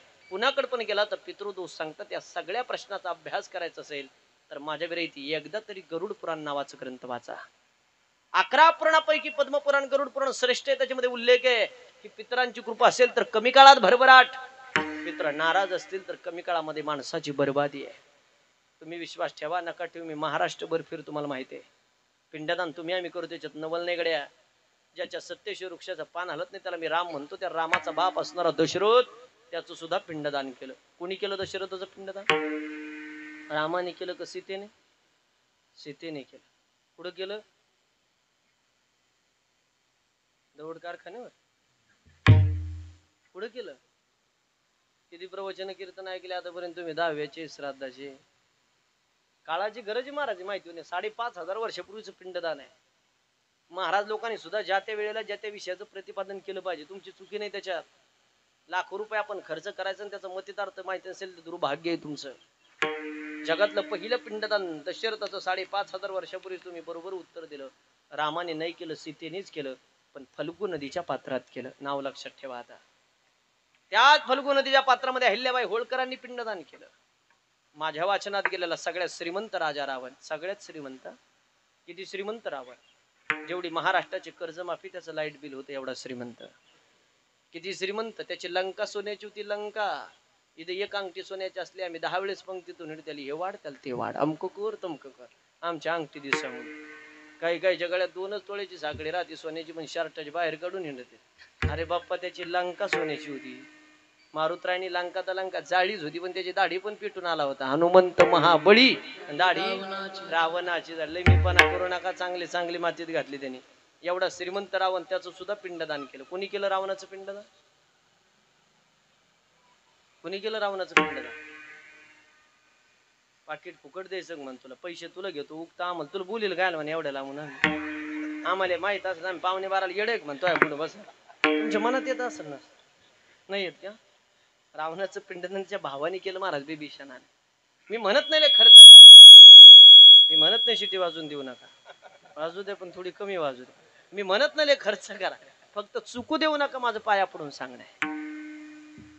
का तुमच्या अंमलठणला असं झालं, एखाद्याचा 10 कोटी रुपयाचा बंगला आहे, 1 लाखाचा आंघोळी बाथरूम आहे, मेल्यावर त्याला आंघोळ अंगणात घालतात का बाथरूम मध्ये? बोला बोला, अंगणातच ना. मी त्या मताचं 1 लाखाचा आंघोळी बाथरूम म्हणल्यावर शावर खाली घातली पाहिजे, संतूर साबण लावली पाहिजे, लक्स लावली पाहिजे, परफ्यूम मारला पाहिजे, नंबर 1 लावली पाहिजे. का बाहेर आंघोळ घालावी? बरं कोणत्या ग्रंथात आलं मेलेल्या माणसाला अंगणात आंघोळ घालावी? मला ग्रंथाचं नाव सांगा. कुणी पण सांगा, बसलेल्या पैकी सांगा, नाही उभा राहिलेल्या पैकी सांगा. आजचं सगळं पाकिट तुम्हाला देऊन जातो मी, शब्दात नाही बदल करणारकडे. कोणत्या ग्रंथात आलं मेलेल्या माणसाला अंगणात आंघोळ घालावी? मागून आलं, पुढं चाललं. त्यांनी केलं, आम्ही करायचं. पिछे से आया आगे ढकल दिया. दगडवाडी नावाचे गावी पाथर्डी तालुक्यात बद्रीनाथ महाराज तनपुरींनी माझं कीर्तन घेतलं. मोठी साधू आहे. कीर्तना सरंगात आला, समोर बसलेल्या म्हातारीने मी प्रश्न केला, मी लाजीबाई मेलेल्या माणसाला अंगणात का आंघोळ घालावी, का मोरीत घालू नये? म्हातारीने मला सांगितलं, उगले महाराज त्याला जर मोरीत आंघोळ घातली ते जर मोरीतच बसून राहिलं मग 3 दिवस हसतो महाराज मी उत्तराला. अडाणी लोकांचं अवघड काम. बाहेर आंघोळ का घालावी त्याचं शास्त्रशुद्ध कारण आहे. बाहेर आंघोळ घालत असताना त्याला उपप्रावरण गुंढाळ जातं. उपप्रावरण संस्कृत शब्द आहे, मराठीमध्ये त्याला उपर्ण नावाचा शब्द आहे. उपर्ण गुंढाळत असताना त्याच्या उजव्या बाजूमध्ये सप्तधान्य गुंढाळ जातं. 4 जण त्याला खांद्यावर घेतात. काही ठिकाणी वेशीच्या बाहेर विसावा देतात आणि काही ठिकाणी स्मशानभूमीच्या बाहेर विसावा देतात. इकडं कसं आहे, पुढे टेकवतात त्याला खाली, वेशीच्या बाहेर का स्मशानभूमीच्या बाहेर? वेशीच्या बाहेर. का टेकवायचं बरं त्याला खाली? का विसावा द्यायचं? ते तर मेलेलंच असतं, त्याला काय कळतं टेकवलं नाही टेकवलं. मागून आलो, पुढंच त्यांनी केलं, आम्ही करा. शिरूर तालुक्याचे आमदार बाबूराव पाचरण एक्सपायर झाले. त्यांची चिरंजीव राहुल दादांनी मला संपर्क केला. लाखो जनसमुदाय होता माझ्या समोर महाराज. एका राजकीय पुढाऱ्याला मी प्रश्न केला होता. मी म्हटलं मेलेल्या माणसाला वेशीच्या बाहेर का खाली टेकवायचं, का विसावा द्यायचा? एक गडी मला म्हणे, उगले महाराज खांदेकरांना वज होऊ नये म्हणून 5 मिनिटं टेकवायचं. हे कारण आहे का विसाव्याचं? अरे गड्या, त्याला खाली टेकवल्यानंतर त्याच्या उजव्या बाजूमध्ये सप्तधान्य गुंडाळलेलं असतं, ते अर्ध धान्य वेशीच्या बाहेर टाकून द्यायचं. का टाकायचं? ज्या गावाचं आपण आयुष्यभर खाल्लं त्या गावाचं काहीतरी देणं लागतं. त्या जीवाचं पहिलं श्राद्ध तिथं होतं. अन्नधान्य श्राद्ध विसाव्याचं पहिलं कारण. काही ठिकाणी धान्य टाकतात, काही ठिकाणी बाजरीच्या भाकरीचा तुकडा टाकतात, काही ठिकाणी तांदूळ टाकतात, काही ठिकाणी भात टाकतात. तुमच्याकडे काय टाकतात? हे विसाव्याचं कारण लक्षात ठेवा. 4 जणांनी खांद्यावर घेतल्यानंतर स्मशानभूमीमध्ये घेऊन गेल्यानंतर त्याच्या मुलाच्या हाताने अग्नी दिल्या जातो. अग्नी दिल्यानंतर किती चक्रा मारल्या जातात घागर घेऊन? तुमच्याकडे किती मारतात? आमच्या परिसरात 3 मारतात. घागरेला 3 चक्रा मारत असताना घागरेला 3 छिद्र पाडले जातात. ते 3 छिद्राचं नाव काय? तुमच्याकडे माणसं मेले नाही का?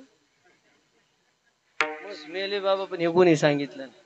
हे सांगा करता त्यांची इच्छा होती, महाराज तुमचा कार्यक्रम झाला पाहिजे. नाही छिद्राचे नाव माहिती, विषय सोडून द्या. घागरेला छिद्र खालून वर पाडावे का वरून खाली पाडावे? वरून खाली. आज कोण सांगितलं तुम्हाला? मागून आलं, पुढे चाललं. त्यांनी केलं, आम्ही करायचं. गरुड पुराणाचा 8वा अध्याय जगाला शिकवतो, छिद्र पाडताना खालून वर पाडावे. पण खालून वर पाडायला गेलं का घागरीतलं पाणी लवकर गळून जातं, म्हणून आपल्याकडे वरून खाली चालू केले. आलं का तुमच्या डोक्यात? अक्षय महाराज उगले कुडल्ले होते, लक्षात नाही राहिलं तरी चालत. पुढे फोटो पाहायला टीव्हीला कीर्तन चालू असेल, डोक्यात क्लिक झालं पाहिजे. महाराजांनी काय सांगितलं होतं? पहिल्या छिद्राचं नाव रज, दुसऱ्या छिद्राचं नाव तम, तिसऱ्या छिद्राचं नाव गुण. पुरावा माऊली ज्ञानोबारायचा हरिपाठ नावाचा ग्रंथ. आणि तुमच्याकडे 5 पाडतात ना, त्याचं सुद्धा उत्तर त्याच प्रमाणात आहे. 7, 5, 3 दशकांचा मेळा, एक तत्व कळा दावे हरी. पहिलं छिद्र पडला, आत्मात्मध्ये गेला. दुसरं पडला, आत्मा बाहेर आला. तिसरं पडला, आत्मात्मध्ये गेला. त्याच दगडाने त्या घागरेचा भुगोटा केला जातो. दगडाचं एक विशिष्ट प्रकारचं नाव आहे. त्या दगडाला काय म्हणतात? बरोबर आहे. काय म्हणतात? आश्मा. तुमच्या परिसरात आश्मा म्हणतात, पारनेर परिसरात जीवखडा म्हणतात, संगमनेर परिसरात विसाव्याचं दगड म्हणतात, पैठणच्या पुढे कधी कधी त्याला आत्मा म्हणतात. प्रत्येक भागाचा विधी वेगळा, शास्त्र वेगळं, परंपरा वेगळी, शब्द प्रणाली वेगळी. तुमच्या परिसरामध्ये 10 किती वाजेपर्यंत चालतो अंदाजे? 10 पर्यंत. सगळ्यात लवकर दावा कुठं होतो माहिती तुम्हाला? सगळ्यात फास्ट दावा संगमनेर पट्ट्यात.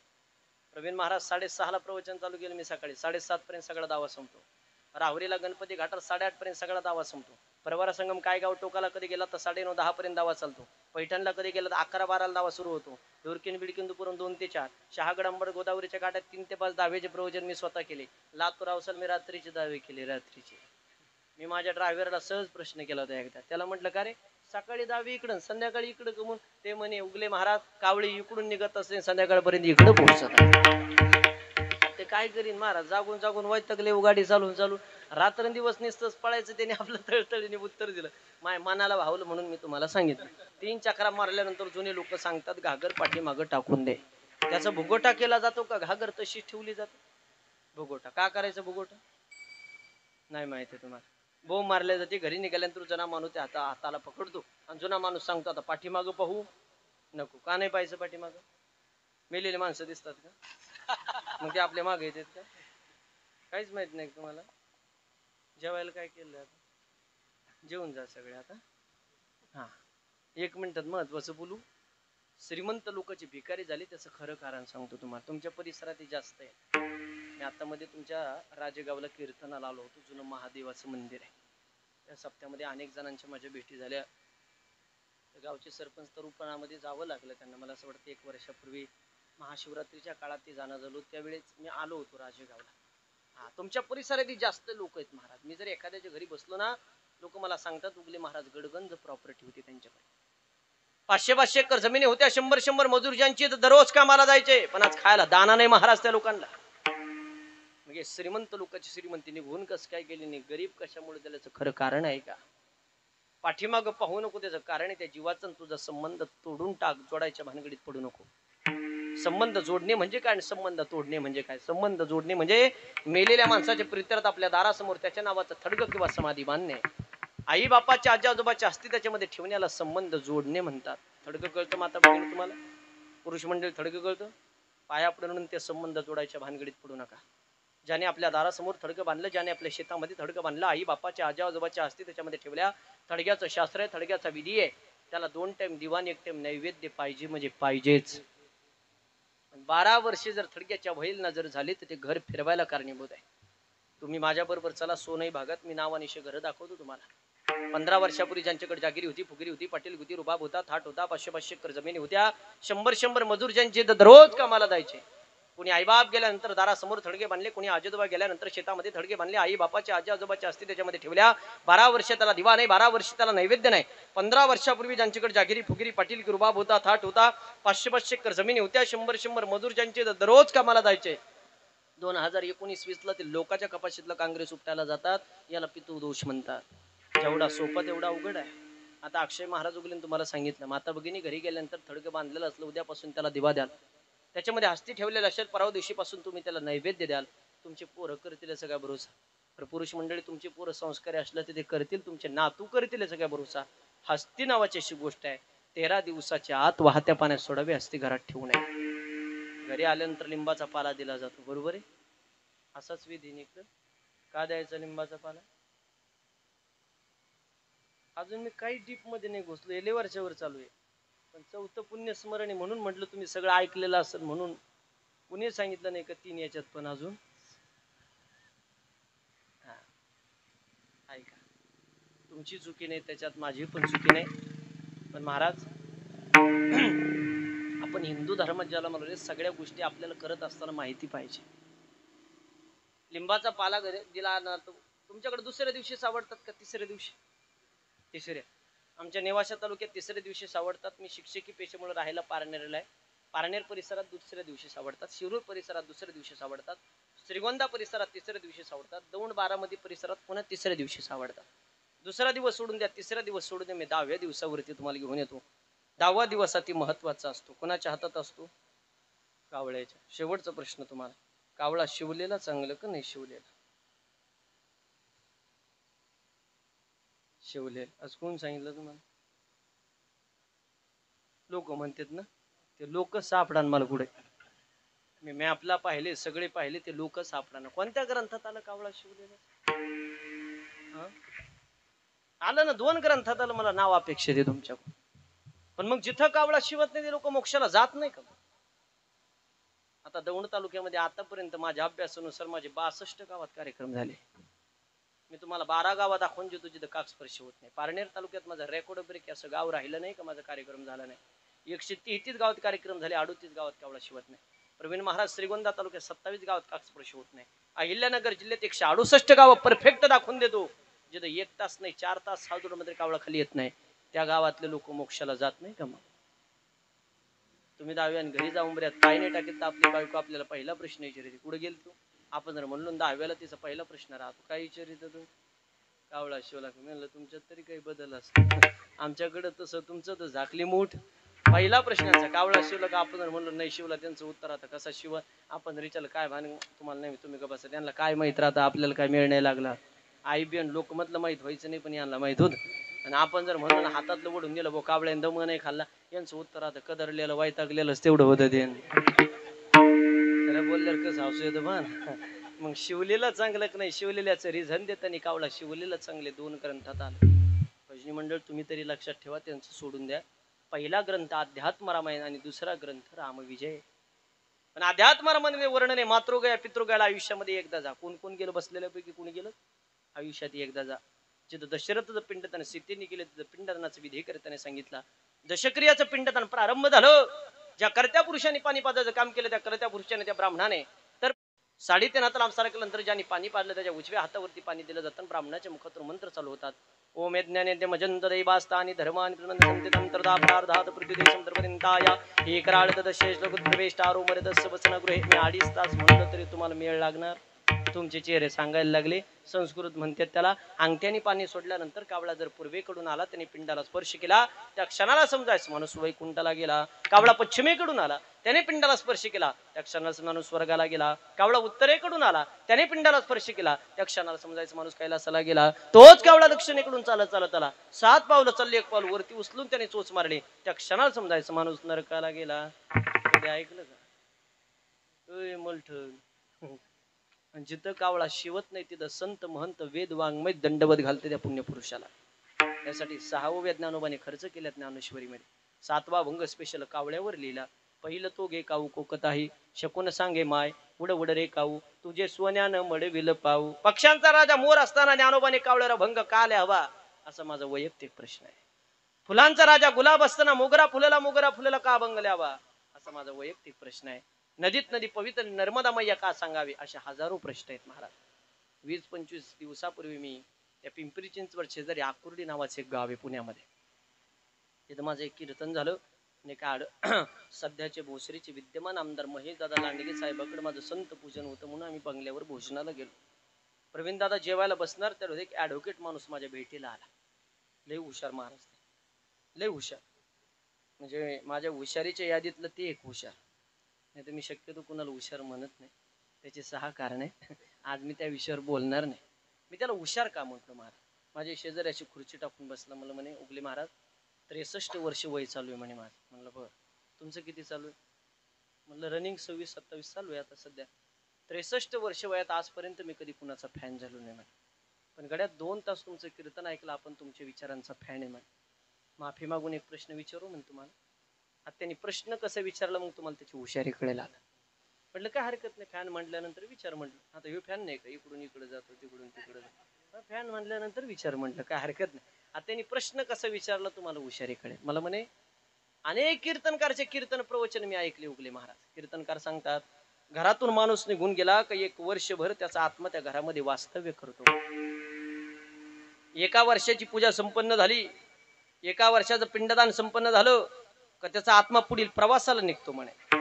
मग तो जर आत्मा आपल्याला दिसतच नाही तर त्यावर आपण विश्वास ठेवायचा कसा यावर तुमचं वैयक्तिक मत काय? हा प्रश्न कसा केला. आता हाच प्रश्न घेऊन तुम्ही सगळे माझ्या पुढे बसलेले आहेत का नाही. कैलासवासी नारायणराव जाऊन 4 वर्ष पूर्ण झाले. नारायणराव 4 वर्षामध्ये त्यांच्या मुलाला दिसले नाही, मुलीला दिसले नाही, धर्मपत्नीला नाही, नातेवाईकाला गावकरात विषय लांबचा राहिला. हे नारायणराव जर कुणाला दिसले नाही, त्यांचा मुलगा राहुल दादा दर वर्षी त्यांच्यासाठी एवढा खर्च करतोय. 4 वर्ष झाले. खरंच या बापाचा आत्मा घराण्याला आशीर्वाद देईल का? हाच प्रश्न घेऊन तुम्ही सगळे माझ्या पुढे बसलेले आहेत. आजपर्यंत कोणत्याच कीर्तनकाराने तुम्हाला याच्यावर सोल्युशन सांगितलं नसेल आणि सांगणार पण नाही. ओरिजिनल सोल्युशन सांगतो चला. लोक म्हणतात ना आत्मा दिसत नाही मग तो आशीर्वाद देतो कसा. ऐका आता ज्याला थोताण समजतात त्यांनी तर कान उघडे करून ऐका. उगले महाराजाचं चॅलेंज आहे तुम्हाला. बाकीचे महाराज चॅलेंज करत नसतील. मी धर्मावरती नितांत प्रेम करणारा कीर्तनकार आहे. कीर्तन संपल्यानंतर श्रद्धांजलीचा कार्यक्रम असतो महाराज. श्रद्धांजलीवर बोलताना तुम्ही राजकीय टीका टिप्पणी काही करा, त्या फंद्यात मी कधी पडत नाही. पण धर्माच्या विरोधात बोललेला माणूस मी सहन करत नाही. मग तू किती मोठा आहे, किती उंचीचा आहे, कोणत्या पदावर, मला काही घेणं देणं नाही. धर्माच्या विरोधात कोणी बोलायचं नाही. हिंदू धर्माचा अभिमान स्वाभिमान बाळगायचं महाराज. लोक म्हणतात ना, इथं स्मशानभूमीमध्ये मलटणला धूर केला का कुठं दाव्याच्या ठिकाणी धूर केला कडं स्वर्गात पोहोचतो का म्हणे. आता गेलेला आत्मा आशीर्वाद कसा देतो प्रूफ करून देतो. चला तुम्हाला. बसलेल्यापैकी सैनिक क्षेत्रात कोणी काम केलं का? मेजर म्हणून कोणी आहे का? वरती बोट करा बरं. तुमचे मित्र असतील बसलेल्यापैकी कोणी असेल, त्यांच्यावरती विश्वास नसेल, उगले महाराजावरती नसेल, तर युट्यूबला एक नाव सर्च करायचं. लोक म्हणतात ना आत्मा दिसत नाही, मग तो आशीर्वाद देतो कसा. 1962 साली चिंच युद्ध झालं. तेजस महाराज 1962 साली चिंच युद्ध प्रारंभ झालं साहेब. आणि जसवंत सिंग नावाचा एक सैनिक, नाव लक्षात ठेवा, जसवंत सिंग, एकट्याकडे चीनची अख्खी टोळी अडून ठेवली होती. एकट्याकडे एका टायमाला जसवंत सिंग 6 गन मधून फायरिंग करत होता एका टायमाला. पण दुर्दैव घडलं, आपले लोक फितूर झाले आणि 1962 साली जसवंत सिंग साहेबाला चायना बॉर्डरवरती फाशी देऊन मारलं महाराज. पण 1962 साली फाशी देऊन मारलेला जसवंत सिंगची कहाणी ऐका गड्या. बसलेल्यापैकी कुणी मेजर असेल, तुमचे मित्र सैनिक क्षेत्रात काम करत असतील, त्यांना फोन करून विचारा उगले महाराज सांगत होते खरं आहे का नाही. किंवा बसलेल्यापैकी उद्या कुणी चायना बॉर्डरवरती जा. 1962 साली फाशी देऊन मारलेला जसवंत सिंग काय झालं, बस राहू द्या ना, त्यांना काही नाही, येऊ नकोस, मी तुझ्या पाठीशी राहू दे उभा, कशाला बसेल. चक्कर येत असेल तर खाली बस. शक्यतो माझ्या कीर्तनात काही होणार नाही, टेन्शन घेऊ नका. कीर्तन संपल्यावर नाही सांगू शकत, कीर्तनात काही होऊ द्यायचं ऐका. पण उभा राहिले टेम्परेचर आहे, त्याच्यामुळे पित्त वगैरे ऍसिडिटी या गोष्टीमुळे होतं. आणि सध्या उपवासाचा काळ आहे, साबुदाण्याने सगळ्यात जास्त त्रास होतो मला. चला मला विस्तार करायचा नाही, मला मुद्द्यावर करायचं. बसलेल्यापैकी उद्या कुणी चायना बॉर्डरवरती जा किंवा मेजर साहेबाला विचारा, 1962 साली फाशी देऊन मारलेला जसवंत सिंग आजही घोड्यावरून फिरताना सीमेचं रक्षण करताना आपल्या सैनिकांना दिसतो महाराज. साहेब याच्यात नवल नाही. 1962 साली आपल्यातून निघून गेलेले जसवंत सिंग साहेबांची पेन्शन सरकारने आज तारखेपर्यंत चालू ठेवली. त्याच्या पुढे बोलू थोडं. लोकांचं नोकरीमध्ये जिवंतपणे प्रमोशन होत नाही. जसवंत सिंग साहेबांचं 1962 साली आपल्यातून निघून गेल्यानंतर केंद्र सरकारने प्रमोशन केलंय. त्याच्या पुढचं ऐका. दर 4 महिने रेल्वेचं तिकीट बुकिंग असतं जसवंत सिंग साहेबांचं. कधी गेलेत आपल्यातून? 1962 साली गेलेत. 2025 ला दर 4 महिन्याला रेल्वेचं तिकीट बुकिंग असतं. त्यांच्या सीटवर कोणी बसत नाही. दर 2 महिन्याला सैनिकांचा प्रोग्राम झाला का सेपरेट खुर्ची टाकली जाते त्यांच्यासाठी, त्यांच्या खुर्चीवर कोणी बसत नाही. याच्या पुढचं ऐका. ज्या ठिकाणी जसवंत सिंग साहेब राहत होते, सकाळी उठल्यानंतर त्यांच्या रूमला इस्त्री केलेला शर्ट अटकवला जातो, त्यांचा दिवाण साफ केला जातो, त्यांचे बूट पॉलिश केले जातात. 1962 ला गेलेले आहेत बरं का आपल्यातून. सकाळी उठल्यानंतर इस्त्री केलेला शर्ट अटकवला जातो, दिवाण साफ केला जातो, बूट पॉलिश केले जातात. संध्याकाळी जर तुम्ही त्यांच्या रूमला पाहायला गेलात, पॉलिश केलेल्या बूटवरती तुम्हाला आपोआप धूळ साचलेली दिसेल. इस्त्री केलेला शर्ट तुम्हाला चुरगळलेला दिसेल. दिवाण अस्ताव्यस्त झालेलं दिसेल. याच्यातही नवल नाही. सुप्याच्या पुढे पारनेर तालुक्यामध्ये शिरूरच्या अलीकडे नारायणगाव नावाचे एक गाव आहे. त्या गावामध्ये मी 10व्याचं प्रवचन करत असताना समोर बसलेल्या सैनिकांनी मला उत्तर दिलं, उगले महाराज मी याला स्वतः साक्षीदार आहे. स्वतः मी त्या बाउंड्रीवरती ड्युटी केली. संध्याकाळी बाउंड्रीवरती ड्युटी करत असताना अचानक जर आपल्या एखाद्या सैनिकाला जर झोप लागली तर थप्पड मारून ठेवण्याचं काम आजही जसवंत सिंग करतो महाराज. सांगा मला, सरकारला जर या गोष्टी मान्य कराव्या लागत असेल तर अर्ध्या हळकुंडाने पिवळ्या झाल्याने 2 पुस्तक वाचून अक्कल आलेल्या लोकांनी काय हिंदू धर्मावर टीका करावी? लोक म्हणतात मलठणच्या स्मशानभूमीमध्ये दावा केला, इथं धूर केला की पुढे स्वर्गात पोहोचतो का? माझी भेट घ्या गड्या होतो, मी तुम्हाला अजून ओरिजिनल 2-4 उदाहरणं देतो. माझं कीर्तन संपलं, युट्यूबला जा, हरभजन सिंग नावाच्या बाबावर एक पिक्चर निघाला होता पहा, गोपी बाबाचं पिक्चर पहा. देशाचे आदर्श पंतप्रधान PM मोदी साहेब जरी तिथं आले, जसवंत सिंग साहेबाला सॅल्यूट केल्याशिवाय कधी पुढे जात नाही. एकच हेलिकॉप्टर बिना सॅल्यूटचं मंदिरावरून गेलं होतं पण वापस आलं नाही. 20 नोव्हेंबर 1996 तारीख लक्षात ठेवा. 20 नोव्हेंबर 1996 पलांडे नावाचे साहेब तिथं आले. बाकीचे कर्मचारी म्हणे साहेब इथं जसवंत सिंग साहेबाला सॅल्यूट करायची पद्धती, 1 मिनिट खाली उतरा, सॅल्यूट करून पुढे जाऊ. पलांडे फुगिरीत बोलले महाराज, नाही सॅल्यूट केल्याने काय फरक पडतो म्हणे, या जुन्या रूढी परंपरा बंद करा. माय मागं मीटिंग म्हणे. चला महाराज बिना सॅल्यूटचा हेलिकॉप्टर मध्ये बसला. पलांडे काही सेकंदात हेलिकॉप्टर क्रॅक झालं. जसवंत सिंग साहेबाच्या शेजारी पलांडेचा पुतळा उभा केला. जा कधी चायना बॉर्डरवर पाहिला. जसवंत सिंग साहेबाचं थोडं पुढे गेलं का बुलेट बाबा नावाचं प्रकरण आहे. तिथे गेलं गाड्या अशा साईडला लावा लागते, ते बुलेटचं दर्शन घ्यावं लागतं, मग गाड्या पुढे जातात. बिगर बुलेटच्या दर्शनाची गाडीच पुढे जाऊ शकत नाही, आपोआप पाठीमाग ओढल्या जाते. सांगा मला तुम्ही सगळी मंडळी मलटणकर, 1962 साली आपल्या निघून गेलेल्या जसवंत सिंग साहेबाच्या आत्म्याची सरकार जर आजपर्यंत एवढी काळजी करत असेल, तर कैलासवासी नारायणराव आपल्यातून गेल्यानंतर त्यांच्या मुलांनी त्यांच्यासाठी एवढा खर्च केला 4थ्या वर्षाला, मग त्या बापाचा आत्मा का घरण्याला आशीर्वाद देणार नाही का? पण उचलली जीभ का लावली टाळ्याला, काही वाचायचं नाही, काही नाही. ज्ञानोबानी 9व्या अध्यायामध्ये श्लोक खर्च केलाय पितरांसाठी. ते सांगतात ज्याच्या रक्तातून जन्म झाला त्यासाठी या 2 रूढी परंपरा चुकू देऊ नका. आता पिंडदानाचा विधी तुम्ही पहिल्या वर्षी केला असेल किंवा 10व्याच्या टायमाला तुमच्या गावामध्ये पिंडदान होत असतील. किती प्रकारची पिंड बनवतात बरं तुमच्याकडे? प्रकाशाची बनवतात बरं पिंड? तांदळाचे, भाताचे. का बरं? ब्राह्मणाला कधीतरी प्रश्न करा बरं, बाजरीची पिठाची घेतली काय फरक पडतो? का बरं तांदळाचीच भाताची पिंड का? तुमच्या शेजारी श्रीगोंदा तालुक्यामध्ये पोलीस अधीक्षक कोथंबिरी साहेबाकडे कीर्तन केलं मी. मोठा माणूस आहे. कीर्तन चालू असताना समोरच्याला मी प्रश्न केला, मी म्हणलं 10व्याच्या दिवशी भाताचीच पिंड का घ्यायची? एक गडी म्हणे भात पांढरा असतो, कावळा काळा असतो, त्याला लवकर दिसा म्हणून पांढरे घ्यायचे. कसं लोकांना सुचते, बोलायला काही कळत नाही महाराज ना. अरे तांदूळा वाईट आहे, वाईट आहे, निवृत्तीचं प्रतीक आहे. निवृत्ती म्हणजे शेवट. मी ज्यांचा फेटा वापरतो माझे गुरुवर्य शांतीब्रह्म महंत भास्कर गिरीजी महाराज श्री क्षेत्र देवगड संस्थानचे मठाधिपती. बाबांनी एकदा वारकरी संप्रदायाच्या वतीने मीडियावाल्याने प्रश्न केला, वारकरी संप्रदायाने पांढरा कपडा का स्वीकारला? पांढरे निवृत्तीचं प्रतीक आहे महाराज. निवृत्ती म्हणजे शेवट. तुमच्याकडे माणूस मेल्यावर कोणत्या कपड्यात गुंडळीते? पांढऱ्या का ढवळे? दोन एकच आहे का? शेवट पांढरं. पहिला पिंड आजीच्या नावाने, पिंडाचं नाव आजी चिरपिंड. दुसरा पिंड आईच्या नावाने, तिसरा पिंड वडिलाच्या नावाने. या घरातला एक बाप निघून गेला. आल्यानंतर थोडी माहिती देताना आमच्या मला संपर्क केल्यानंतर आज मी थोडीशी त्यांच्या वडिलाविषयी थोडी माहिती विचारत आणि त्यांनी मला सांगितलं, आयुष्यभर देवाची पूजा करण्यात आमच्या बापाचं वय गेलं महाराज. चालता बोलता आमचा बाप या घरातून गेला. पण सांगू दादा, ज्यावेळेस ते वडिलाची माहिती सांगत होती त्या दिवशी, त्या टायमाला, त्या वेळेला त्यांच्या डोळ्यांमध्ये पाणी आलं. उगले महाराज, खूप कष्ट केले आमच्या बापाने आणि आमचा बाप आता जिवंत राहायला पाहिजे होता. सांगू दादा, ज्या दिवशी बाप गेला असेल त्या दिवशी त्यांना दुःख झालं असेल याच्यात नवल नाही. पण 1 नोव्हेंबरला महाराष्ट्राने दिवाळी नावाचा सण साजरा केला. त्या माईकला थोडा आवाज दे रे, खालच्या पुढीच्या माईकला. हा, ज्या दिवशी दिवाळी नावाचा सण या महाराष्ट्राने साजरा केला 1 नोव्हेंबरला, त्या माणसाला ज्या प्रकारचे कपडे घातल्यानंतर अति आनंद वाटत होता, त्या कपड्याचा निस्ता कलर जरी पाहिला, तासन तास सरणाऱ्या त्यांच्या मुला मुलींना विचारा, घरातला बाप गेल्याचं दुःख काय असतं. आपल्या घरामध्ये 3.5 शक्तिपीठ आहे. पहिलं देवीचं शक्तिपीठ आपली आई आहे, दुसरं देवीचं शक्तिपीठ आपली बहीण आहे, तिसरं देवीचं शक्तिपीठ आपली बायको आहे, अर्ध देवीचं शक्तिपीठ आपली पोरगी आहे. या घरातले 3.5 शक्तिपीठाला खुश ठेवा. जगाची माय तुम्हाला कधी दुःख देणार नाही.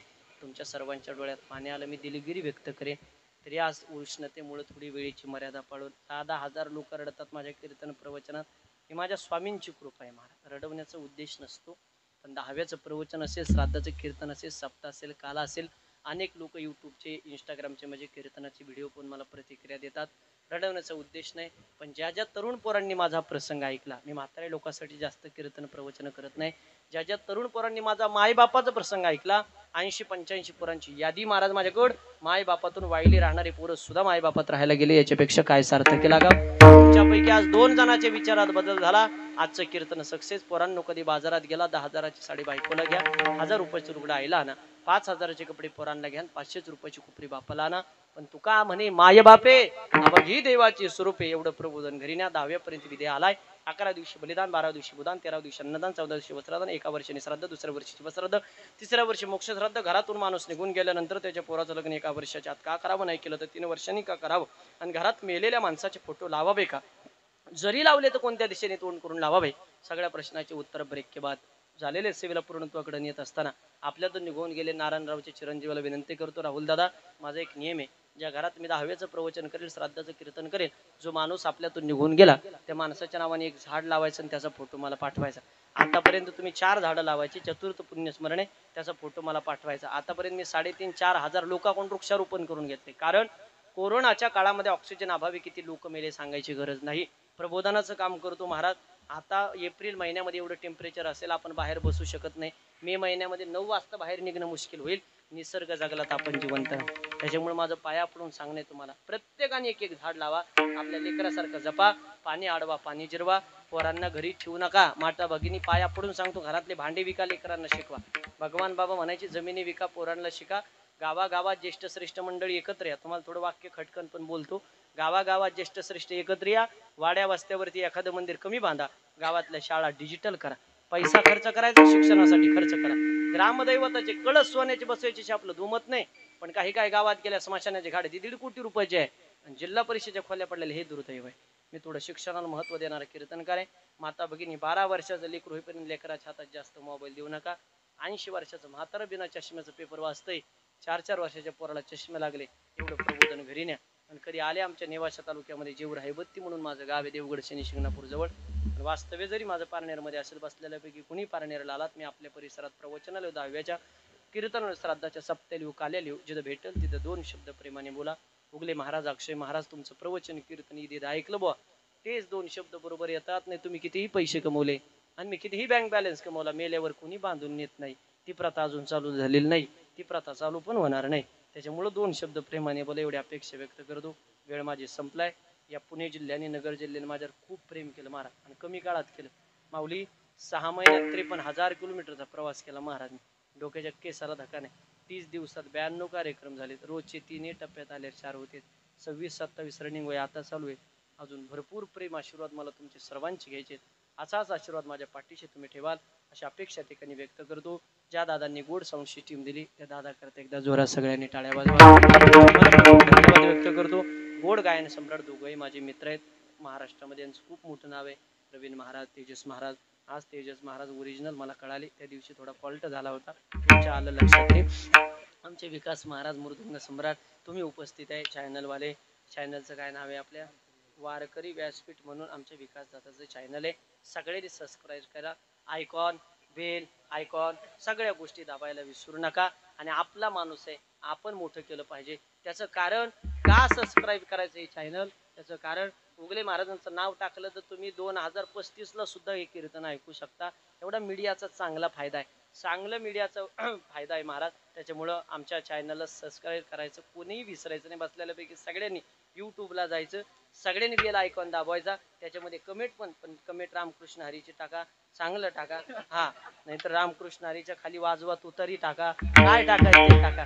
फक्त कमेंट करा, चांगले करा. उगं काही काही सवय झाली महाराज, एखादा ड्रॉबॅक, एखाद्याचं वाक्य चुकलेलं असतं त्याच्यावरती बोलायचं. अशा मीडियाला कमेंट करत जाऊ नका महाराज. लाखो लोक ते चॅनलला सबस्क्राईब केलेले असतात. आपल्या एकामुळं आणि तुमच्या कमेंटमुळे कोणाला काही फरक पडतो अशी पण गोष्ट नसते, पण ते स्वतःला शहाणं समजणारे काही काही कमेंट करतात. खूप मीडियाचा कधी कधी त्रास होतो आम्हा लोकांना, परंतु ते आमचं घरातलं चॅनल आहे, त्याच्यातले काही चांगले चांगले वाक्य ते त्याच्यामध्ये टाकतील अशी मला अपेक्षा आहे. कारण नाही तर कधी आमच्या मनी नसतं, ध्यानी नसतं, एखादा कपडा फिट असतो आणि ते बसून जातो, पण ते आम्हाला नंतर त्याचा त्रास होतो. दादांना धन्यवाद व्यक्त करतो. सगळे टाळकरी मंडळीने गोड तुम्ही मला साथ दिली, तुमचे धन्यवाद या ठिकाणी व्यक्त करतो. समोर बसलेले राजकीय क्षेत्रातले काही आहे, सामाजिक क्षेत्रातले, धार्मिक क्षेत्रातले, सांस्कृतिक क्षेत्रात सर्व मंडळी, वेळ माझा संपलाय. प्रवचन 1 तास असतं, कीर्तन 2 तास असतं, सिनेमा 3 तास असतो, तमाशा रात्रभर असतो. 12चं कीर्तन आता 12:30 वाजत आले. तरी टाचणी पडून एवढा सुद्धा आवाज होऊ दिला नाही. आज तरी 12:30 पर्यंत केलं. काल 1:45 पर्यंत कीर्तन केलं महाराज. उष्णता तेवढीच होती, पण माझ्यावर सरस्वती मातेची कृपा आहे महाराज. वावधाना दिवा लावायची सवय येत लई चांगलं आहे. सगळं नियोजन चांगलं आहे. आमच्या विकास दादाला विचारा, त्या दिवशी आमचे प्रवीण दादा पण होते. मधीच मिक्सर जळून गेलं त्याचं, तरी पण कीर्तन केलं महाराज आम्ही 1 वाजेपर्यंत. माझं असं आहे, जेवढा पगार आहे तेवढं लेक्चर दिल्याशिवाय मी कोणाला सोडित नाही. फुकट पैसे नेऊन काय करायचं महाराज, देवाने सगळं काही दिलं. मिनिटा गणिक महाराज, लोकांना देव पैसे द्यायला लागले. उपकार आहे महाराज देवाची. त्यांनी जर द्यायला सुरुवात द्या तो तेच, आणि त्यांनी जर काढून घ्यायला सुरुवात केली त्या अंगावर कातल सुद्धा ठेवायचं नाही आमच्या. त्याच्यामुळे त्याच्यासाठी वेळ दिले काय फरक पडणार आहे. सगळ्याला विनंती, तुम्ही गोड करून ऐकून घेतलं, तुमचे धन्यवाद या ठिकाणी व्यक्त करतो. महत्वाचे कोणी श्रद्धांजलीपर बोलणारे असेल तर सगळ्यांच्या वतीने एखादं जण बोला. हा, सगळ्याच्या वतीने फक्त आभार माना.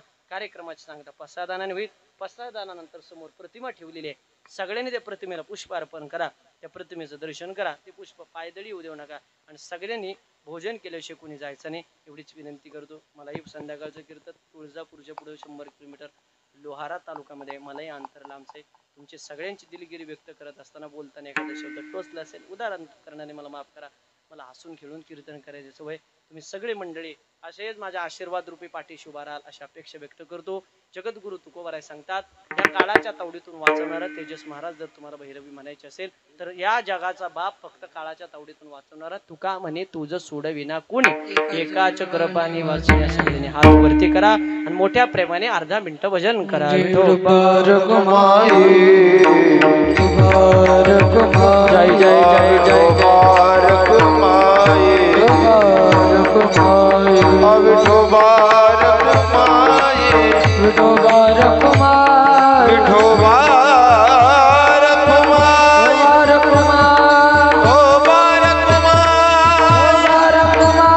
तुबारक माई विठो बारक माई ओ बारक माई ओ बारक माई मुबारक माई मुबारक माई मुबारक माई ज्ञानेश्वर माऊली ज्ञानराज माऊली ज्ञानेश्वर माऊली ज्ञानेश्वर माऊली तुकाराम तुकाराम तुकाराम तुकाराम तुकाराम जय जय तुकाराम तुकाराम तुकाराम तुकाराम